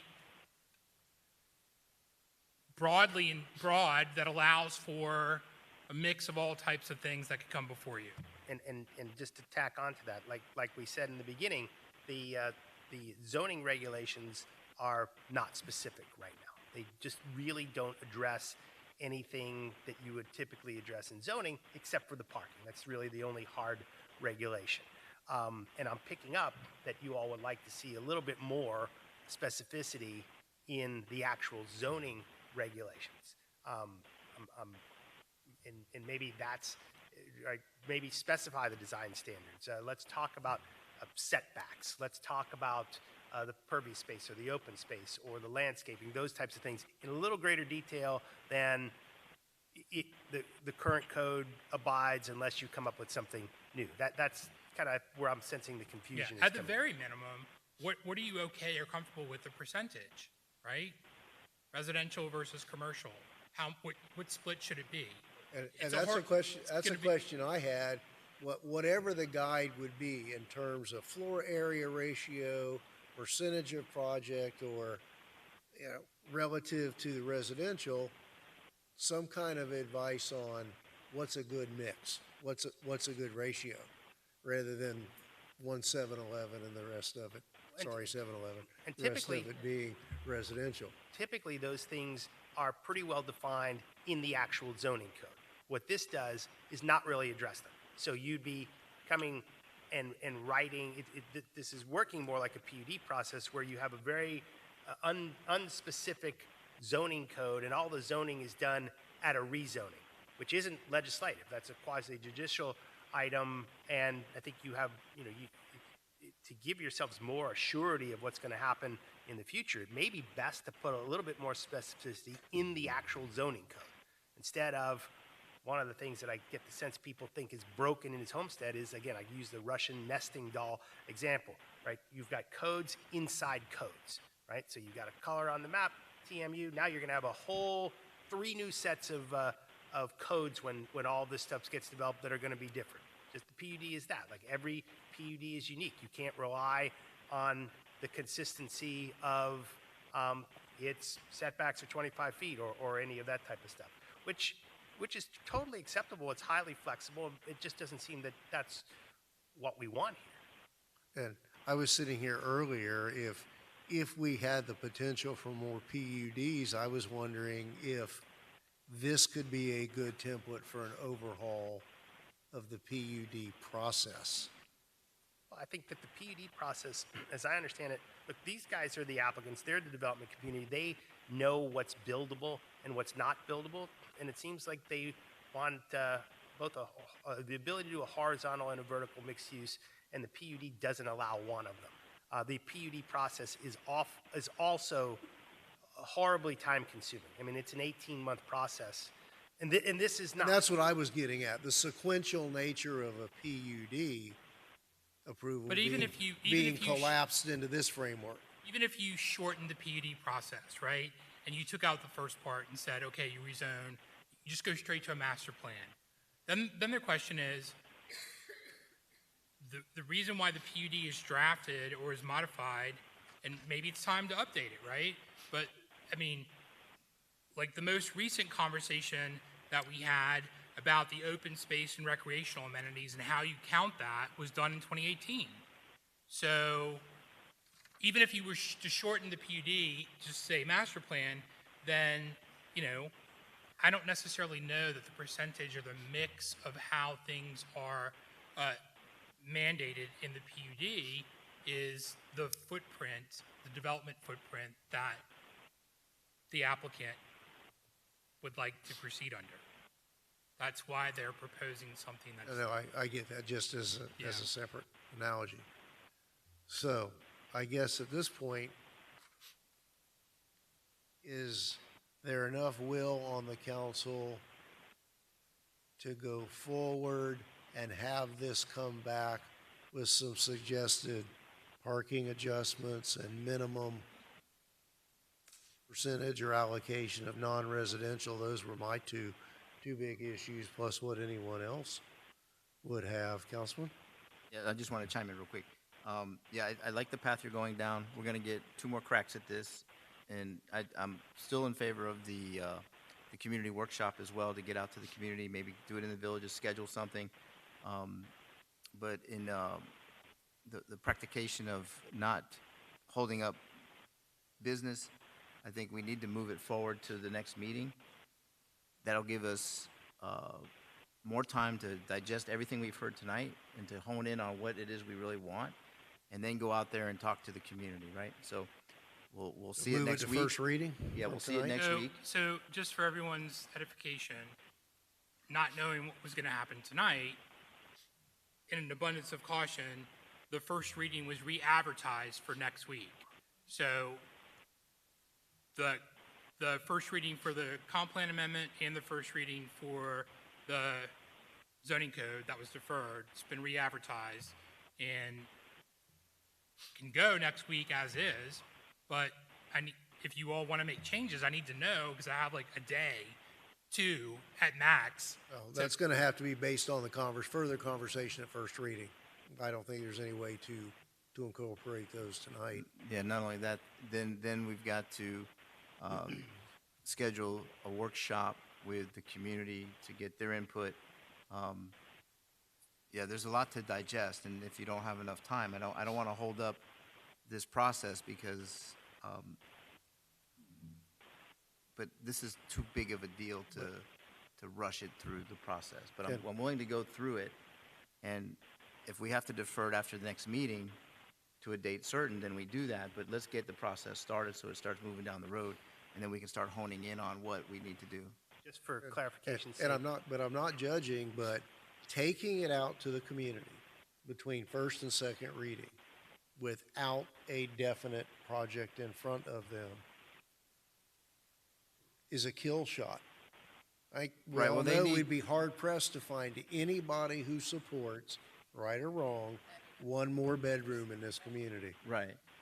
So, you know, That would be up to are we Lennar, wasting our D.R. time? Horton. What's That'd be up to D.R. Horton to make a presentation as to what they're proposing for that property, and they'll have that opportunity to do that. Before second reading. Or there's no second reading. We got to get that in. We want that public input, and I'm all in favor of doing it out in the Villages Clubhouse.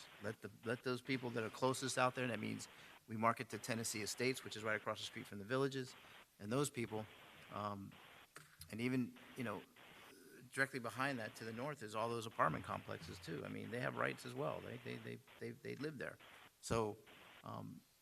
I think So we need that, because Well, I understand that, but the applicant's counsel has told you that they're not interested in doing that, right? go ahead. I'm sorry. Thank you. I would hope when this moves forward to second reading that the conversation is less adversarial, because it's just always tense when it comes to these, and our logic is questioned, and I don't think that's fair or respectful. I appreciate the community engagement piece. This is a large property. I was looking at what's publicly available for the Southland Mall site. They have 4,385 residential units coming along. This is huge for this community. And if D.R. Horton doesn't want to do it, we can do it. We can go out to the community and have that conversation with them about what they would like at that site. But more importantly for me, this whole live, work, play, it sounds good and it's a new tagline, but I'm not sure it's working. Now, I'm not convinced that it'll work here. So, Joe, from your experience, have you seen this live, work, play model work? Who's working there? Who's living, working, and being entertained in that area? I would love to live, work, and play here, but it's just not practical for me. So who is this practical for? Those who are working in the restaurants, can they afford $2,500 a month or higher? So who does this live, work, play work for? I think this is probably the type of development that we'll see in the future. I think that it's probably a necessity in this county to combat the affordable housing crisis, the environmental problems, the economic development, rapid transit. I think you see this in places like Doral. I think you see this in places like Dayton. Where is it working? I think it's working in those places. I think you see It's working in Doral? I think it's working in Doral. I think it's working in Dadeland. I think it will work in Cutler Bay because it's very similar to that. I think it's. How would it work here? Let's talk about this work component. So what does that look like? Office spaces or shared workspaces where those who are coming from different states are residing here and then going to these shared workspaces? Kind of spell that out for me because I'm not convinced. I think we need jobs in Homestead close to where. What kind of jobs will come? Potential jobs will come to this project. I think you need a market for that. I mean, what do people do? Can you move people? Can you bring businesses here and people here so they don't have to travel 40 miles? What people? Who? What people? This is probably one of the fastest growing counties in the fastest What kind growing. of jobs? And I'm not putting you on the spot. I'm just trying to understand, so don't take it that way. What kind of jobs? What kind of Why jobs? not lawyers? Why not professional services companies like engineers and urban planners? Why not people that work in the restaurants? Why not anything that the market bears? If we had a technology, it's a technology mixed use. Why not folks that make solar panels or make electrical components and those types of things? Affordable housing is almost non-existent in this county. Right. We need I think what the consensus is in this region that we need tremendous amount of housing stock so that we can, get the supply up and the prices down. And, I think that when people look at 15 units an acre, it's not nearly dense enough. I think that those types of things would necessarily need to be much more dense to start to solve the problems that we have, not only here, but across Miami-Dade County. So I think you see places that have it. Cutler Bay is embarking on that model right now, 4,000 units on where the Southland Mall is, which is going to be just a bit more sophisticated, a bit more workable version of what Dadeland is, connected to a transit station. I think you see Doral, which is not necessarily connected to a transit station, right.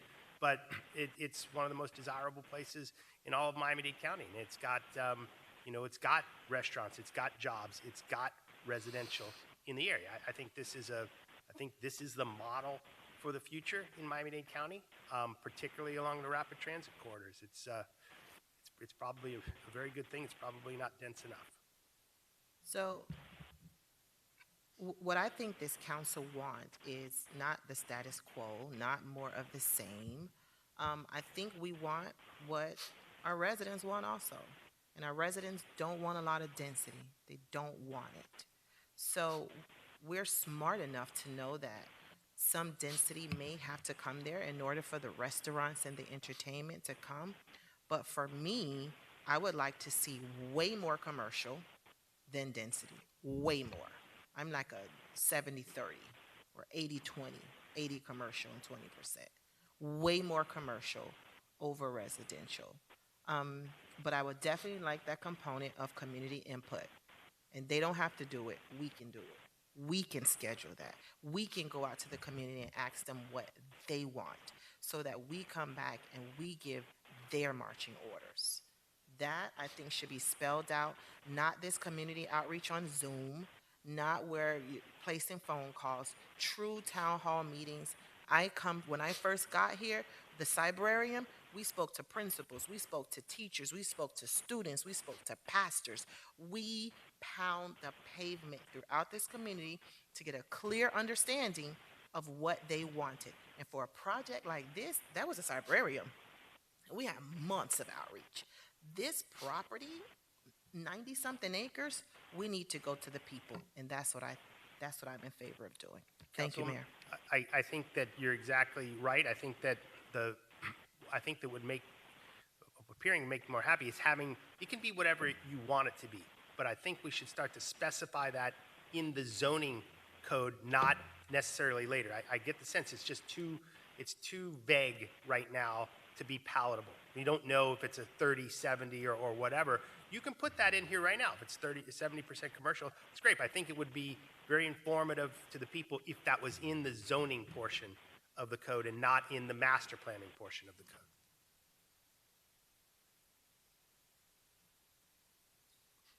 Mayor? Yes. Thank you.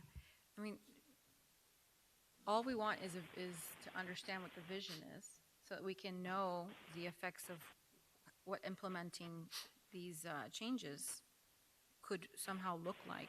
I mean, surely this is not the first time you're doing mixed-use residential, right? Are there any examples, any other property communities similar to what you think would be fitting here that we can look at and kind of draw some inspiration from? As I've mentioned, our conceptual applications have been part of the city record for, I want to say, over a year now, so I'm not understanding what you all would like us to do. This is a legislative concept. Not for this ordinance- application. Okay. Existing today, executed projects that D.R. Horton has built out. Can you give us an example? Like with the related project, they've told us, look at this, we're going to go to West Palm Beach and look at a project. Can you give me an example of a built-out D.R. Horton mixed-use project? 100-acre site? No. Anywhere in America?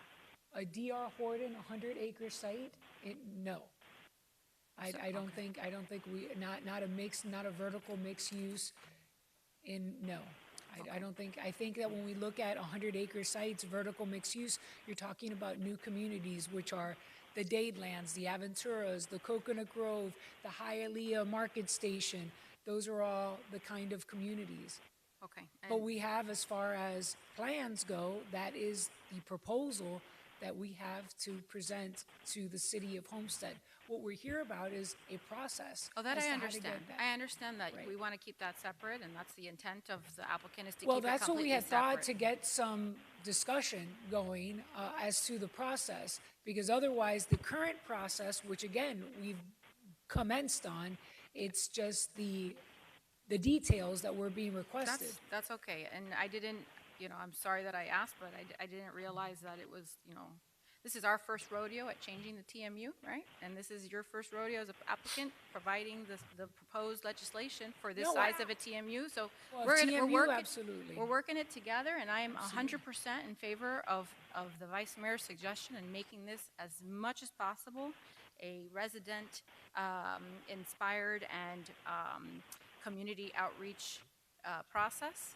So, Agreed. forgive us for being confused, and I appreciate the guidance that you all are providing us, but we need to make sure that we do this right. We've got one shot at it, and your parcel is the grand majority of what gets affected by it.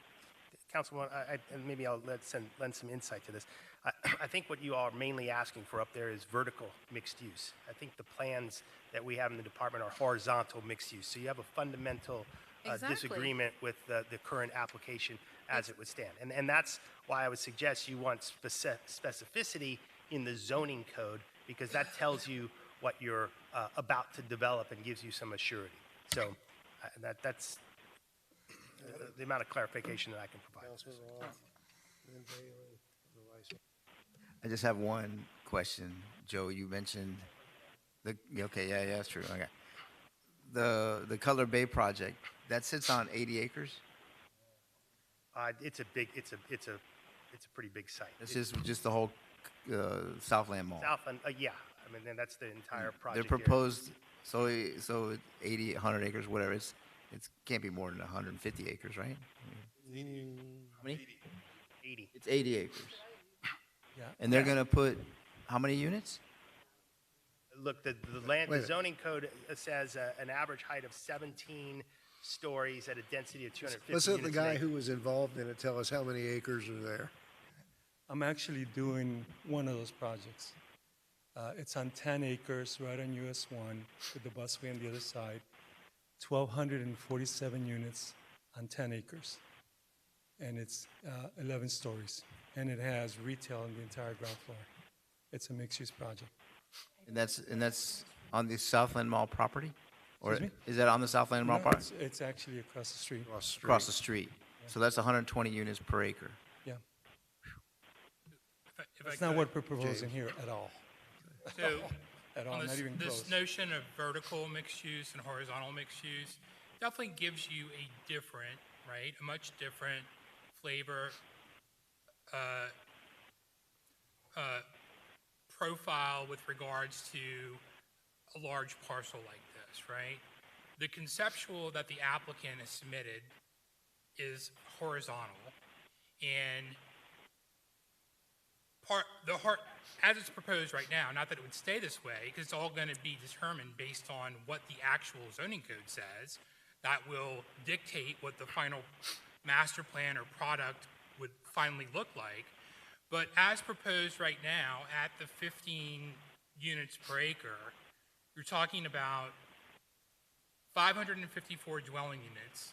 Those are comprised of 104 single-family, 399 townhome, and 51 live-work, and 145,000 square feet of commercial. That's what that whole entire 90 acres comprises of. What we're interested in is learning about vertical mixed use, right, which changes the concept. We've also heard about no single-family residential and townhomes only. We've also heard no townhomes at all and multifamily. So we've heard a lot of things, and that's what we really want guidance, because we believe that whatever we would show as a conceptual it's going to be an issue. So we would like to know more. We'd like guidance from this council as to what you would like to see. Right now, the code doesn't allow for any vertical mixed use, and in our initial discussions, we've been told we want vertical mixed use, which is why this code amendment is important.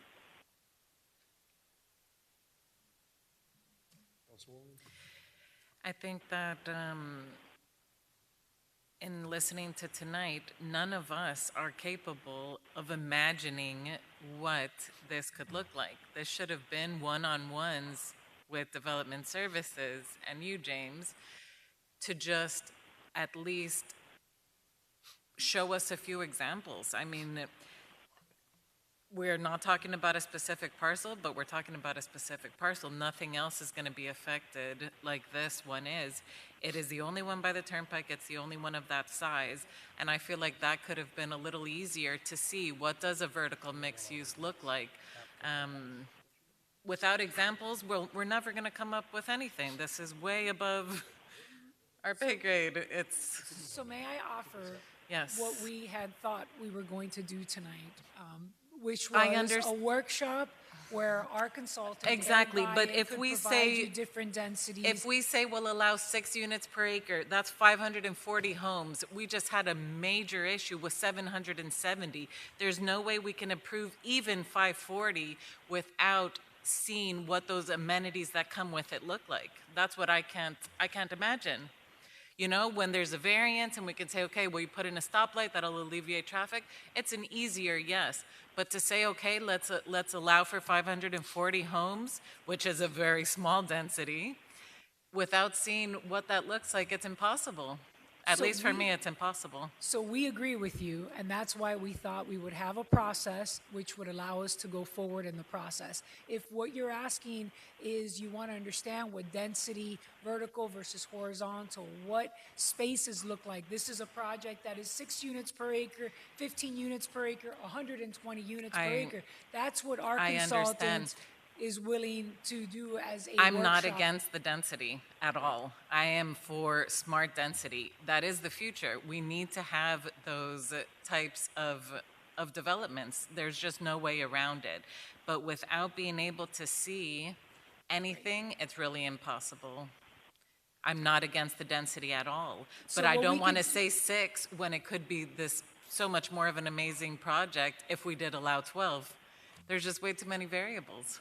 Well, that and in your downtown area, maybe it's 120, right? So it's all determinant on a project specific. So what we can do and what we were prepared to do is have our consultant, Eric Valle, run a workshop. Community can be invited, and we could talk about density and this legislation and use lots of different projects, not just our own. And the issue with just using our own, and I think the mayor articulated it well, is that this should not be case-specific as to one project. It should be about the density overall for legislative purposes. So our consultant is willing and able to provide a presentation of showing what 15 units per acre versus 12 units per acre And that's looks what we like on need 1,000. when we invite the residents. As much as I want them to participate, then that's just going to add to 50 They can more come opinions. too. This is a public meeting. And No, what I was trying to articulate, and again, is our project. If you want us to present our project, that would be part of our project process. But it sounds like your project isn't even Well, I think up to the par of what our vision is for that. I think No, partly our it's a project- little bit of chicken and egg and the cart before the horse. So I think what Ms. Tappanis is saying is that she needs some guidance or some parameters, right, for four corners in order to create a master plan that has a conceptual for presentation. So what you're saying is come back at another workshop and run some different scenarios as this is what it could look like under the current existing density that's proposing. This is what it looks like under this scenario.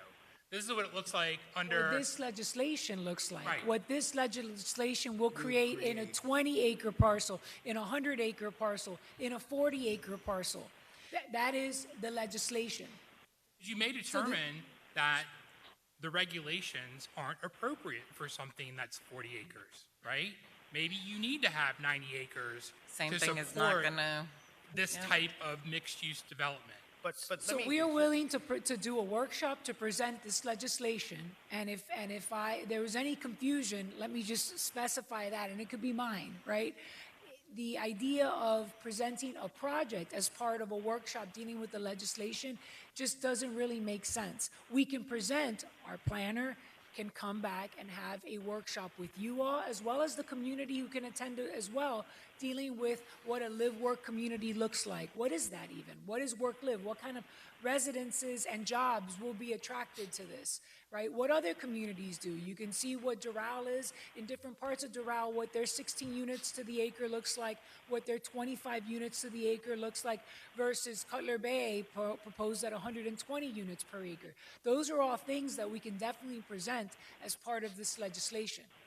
may I, as If part, that's what's being requested, we're happy to do that. as part of that, I think if they were to come back with that, we need to talk about the things that are zoning.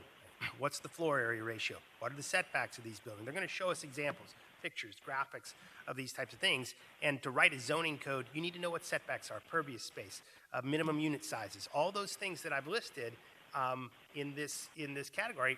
They can tell us what those are. But I mean, I think what you're saying is you've asked her 6 times to come back and do this. She said no each time. But now it's looking at you like she said yes 6 times. I mean, that's not what happened. I guess we're all a little delirious, yeah. Yeah, let me ask this. Can you have that presentation prepared for first reading?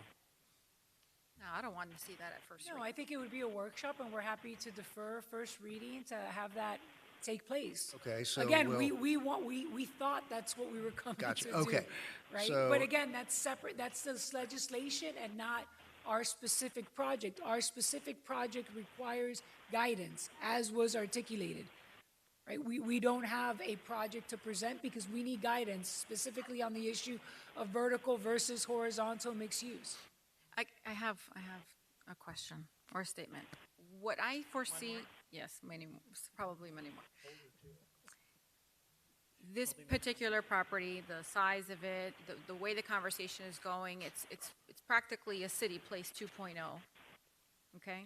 So if that's what we're going to end up seeing ultimately on that property, how does that now interfere and compete with our downtown, with our Triangle property, with the project we're trying to do at Campbell Drive and US 1? Like, how does that fit? And maybe Valle, that's where you come in, and show us how this all connects together, and why is adding a 100-acre mixed-use property similar to what we're already trying to do, literally up the road, a block or two, a traffic light or two. That's where, on one-on-ones, not now, but on one-on-ones, okay? Because you know what they have envisioned, and I'm having a hard time seeing how that's beneficial to all the investments we're making in our downtown, and how it's not going to pull away from the opportunities we're trying to create. Real simple answer. What makes a city great is that it has multiple destinations. When I go to Paris, I don't just go to see the Eiffel Tower. I want to go down to Champs-Élysées. I want to go down. What makes a city great is to have multiple places for people to come and gather. And I think what we're trying to achieve here, or the goal, is to allow that to happen within Homestead. Have Midtown and City Place and downtown and this project here we're talking about, and who knows whatever else. But it is unique, so that when you come to Homestead, I want to come, one day I'm going to come and go to City Place, the next day I'm going to go to Midtown, next day I'm going to go down here, because there's places that there's this particular restaurant, particular place. You want to create multiple places so people want to come back again and again to visit those different places. So to think that one wants to design a place where you just want to limit it to just one destination, that is not what makes a great city. And I think we have the opportunity of making a great city. Okay, well, I need a glimpse into the vision you have in your head, and I think that we can get there, and we've had our one-on-ones in general, so you also know what we all have in mind Every for single one, yes. citywide, so there should be no reason why you can't make this a home run and take what the possibilities could be under the TMU and show us an example before we get to first reading. An example, not an identical, not an exact I replica can of what the definitely do plan that. is, I but can you should definitely be do able to give us confidence in that when we vote to add residential units, okay? Because your picture is not on, Facebook and Instagram with, density written all over it, right? It's our faces, but we want to do what's right for our community. We want to provide a thriving homestead. We want to provide opportunities, jobs, quality housing, attainable, affordable home ownership. So those are all things we all want, but the way that we're being kind of cornered into granting rights for residential as of right for projects, that's just we don't roll like that. So we do need more investment from all the players to help us get to where we need to be before we can vote. And I think that's the majority of council. So do you need a motion? This is a workshop, just a policy direction. Okay. So right now, Okay. both of the items will be on the agenda next week on the 26th, and We had our workshop, it's noticed, and Defer it. we'll take whatever action's appropriate. in the meantime, I guess we could, So we'll defer that, would you say defer what? you all's choice, right? We'll vote on it at that. Yeah, you'll vote on it on the Okay. 26th. Got it. You don't have to decide it tonight. You can vote on it on the 26th. I think everybody knows here you're going to most likely defer it. But I think between now and then, we should probably be thinking about a workshop, secondary workshop, or if, One that's clearly by the applicant, well, two things, right? I think there was a request for individual meetings. No, that happened. Okay. No, so maybe we should address some of the zoning so that we can handle the zoning part. Get specific on or put a plan in place, setbacks, height, things like that. His presentation, I think, will cover I'll cover the examples and I'll give the zoning. the mix and match. So so just that everybody's walking away from this clear tonight, in anticipation of next week's deferral, that we're gonna be looking for another Sunshine Public Workshop advertised, right? You want it advertised in the newspaper? Do you want it just advertised on the website? Because I know you're looking to get. Newspaper, yes. Put it Everywhere. in the newspaper. Advertise it everywhere. We Yes. don't normally do that. That's why I'm Maximum exposure. Maximum I mean, exposure. advertise them in On where you Facebook? normally do, and then staff can advertise in, city website and other places like that. It's 100 acres on US 1. I mean, this is like, how are we going to try to do this under the radar? It's maximum exposure. Okay, I'm just asking because there's. I'm glad you several asked. ways to Absolutely. Notice, right? And in lieu of having 5 or 6 different district workshops, if you're just going to have another workshop, I just want everyone to be clear tonight before we leave what everyone's.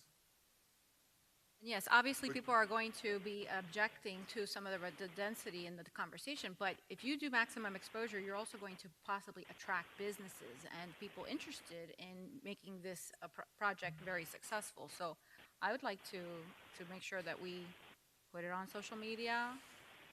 Absolutely, and there's also courtesy notices that maybe the applicant could send out to the local residents, things of that nature. And Councilman Roth was suggesting we do it at the Villages Homestead Clubhouse.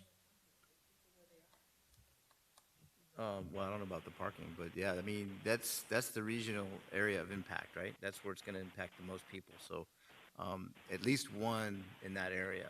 If they don't wanna come here, that's fine, we'll take this show over there. Well, let's decide that now. Well, yeah, I mean, they have to come up with dates, we may have to rent the clubhouse or whatever, there's a fee involved and all that stuff, so. Somebody needs to contact. That's why I'm asking, because this is gonna include cooperation, like, yes, the city, we could do it, but if you want the applicant to participate, they have to be able to participate in multiple, right? One at City Hall and somewhere else? Is that what you all are thinking? Yes. Okay. No? Okay. We're just talking about another workshop where. Was this advertised in the way that you're saying? I don't know if it was advertised in I don't know if it was advertised in the newspaper. It was advertised on the website, social media. So if it's gonna be advertised like this and not have anyone, I don't think that So we're gonna put it in the newspaper for the next one, advertise it so that The workshop. have maximum. So that's what I'm asking. So We're gonna do two, Right. the council is asking for 2, one here and one out in the villages. Right. one at In the villages. in the villages. Sure. We don't have to decide the date. I mean, You'll that do can it be here coordinated. first. I know you all want to move expeditiously, but I just want everyone to leave here tonight with the same expectation so that we're not, And this is about the legislation, right? Exactly how we were talking about, yes. The AV is a little better up there too. okay? Projector. So just to clarify, we're actually going to, is it okay if we do it at the villages first? That way we get that input first and try to incorporate it, and then they have also a second opportunity at this workshop here in City Hall. Yeah, I'm fine with that, whatever the dates can work out, but we can endeavor to do that. Mr. Manager, I think, do you believe that perhaps the conference room might be a better location for the event here in terms of the screen, being able to be closer to the screen to see whatever presentation? Whatever council wants, I know there's been some mix-up back and forth about having the workshop here in this room versus the large conference room, but if that's where you want the second meeting to take place, that's where the second meeting will take place. I think, Depends on capacity too. Now, if we're doing full exposure, now we're talking. Depends on the capacity of the room upstairs.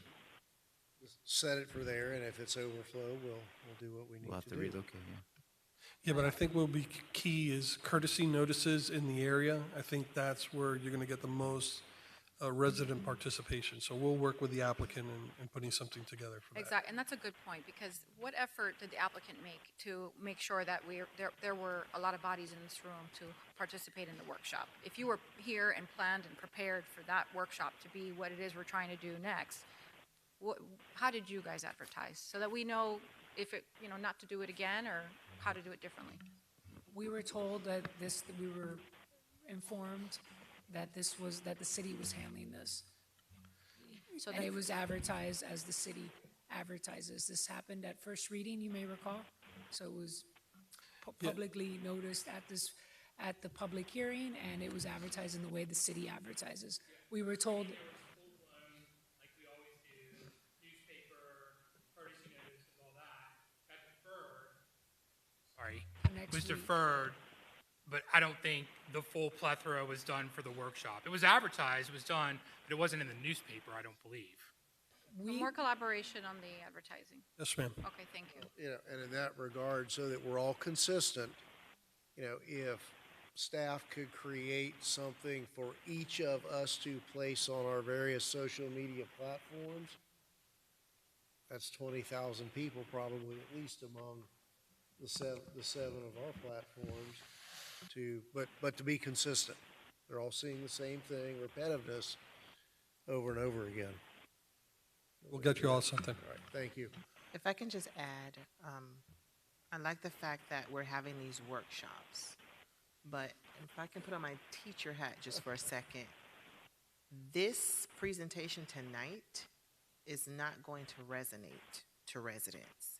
What time do we get here to start talking? What, 6 o'clock? 6. What time is it? It's very confusing. Don't wanna know. So when I present to principals, like I did last week, it looks totally different than when I present to teachers. It's completely different when I present to students. So presenting this to our residents, we're not going to get the effect or response that we're looking for, because this is very confusing. They need something a little bit more concrete and not abstract. A concept which appears as if they really don't want to share with us as of yet. I don't understand, he's been working on it for so long, but we can take a peek at it. They need something a little bit more concrete. Everything is so abstract. So I am not certain that we're going to get the results that we would like. Food for thought. Yeah, not only that, I'm sorry, Bailey. So that was my point of needing to see from our staff some different ideas. And we can pull stuff as well. But we need to be able to see a picture of what that would look like. And that was my whole point, is that if we invite the residents in, then it's just going to be a million more opinions. I thought I heard that Mr. Valle was going to put that presentation, the animation, for lack of better expression, together of what it could look like under various parameters. And I think that, yeah, and I think maybe we limit it to maybe 3 specific topics, right? Density, amenities, and something else. I mean, that make it that simple where it doesn't get confusing. We will come back and legislate based on the input from The nuances. right. We will legislate based on the input from the residents. I think we come up with a format that's 2-3 questions, let's discuss those amongst them, and then we can come back and do what we do up here. Well, again, I feel like even in the face of, with no density, you get no amenities, that crowd is going to be talking in terms of 0 density. So, make that prediction. So, yeah. But we'll go through the process. I think it's important. Anything further? Motion to adjourn? Good night, everyone. Thank you.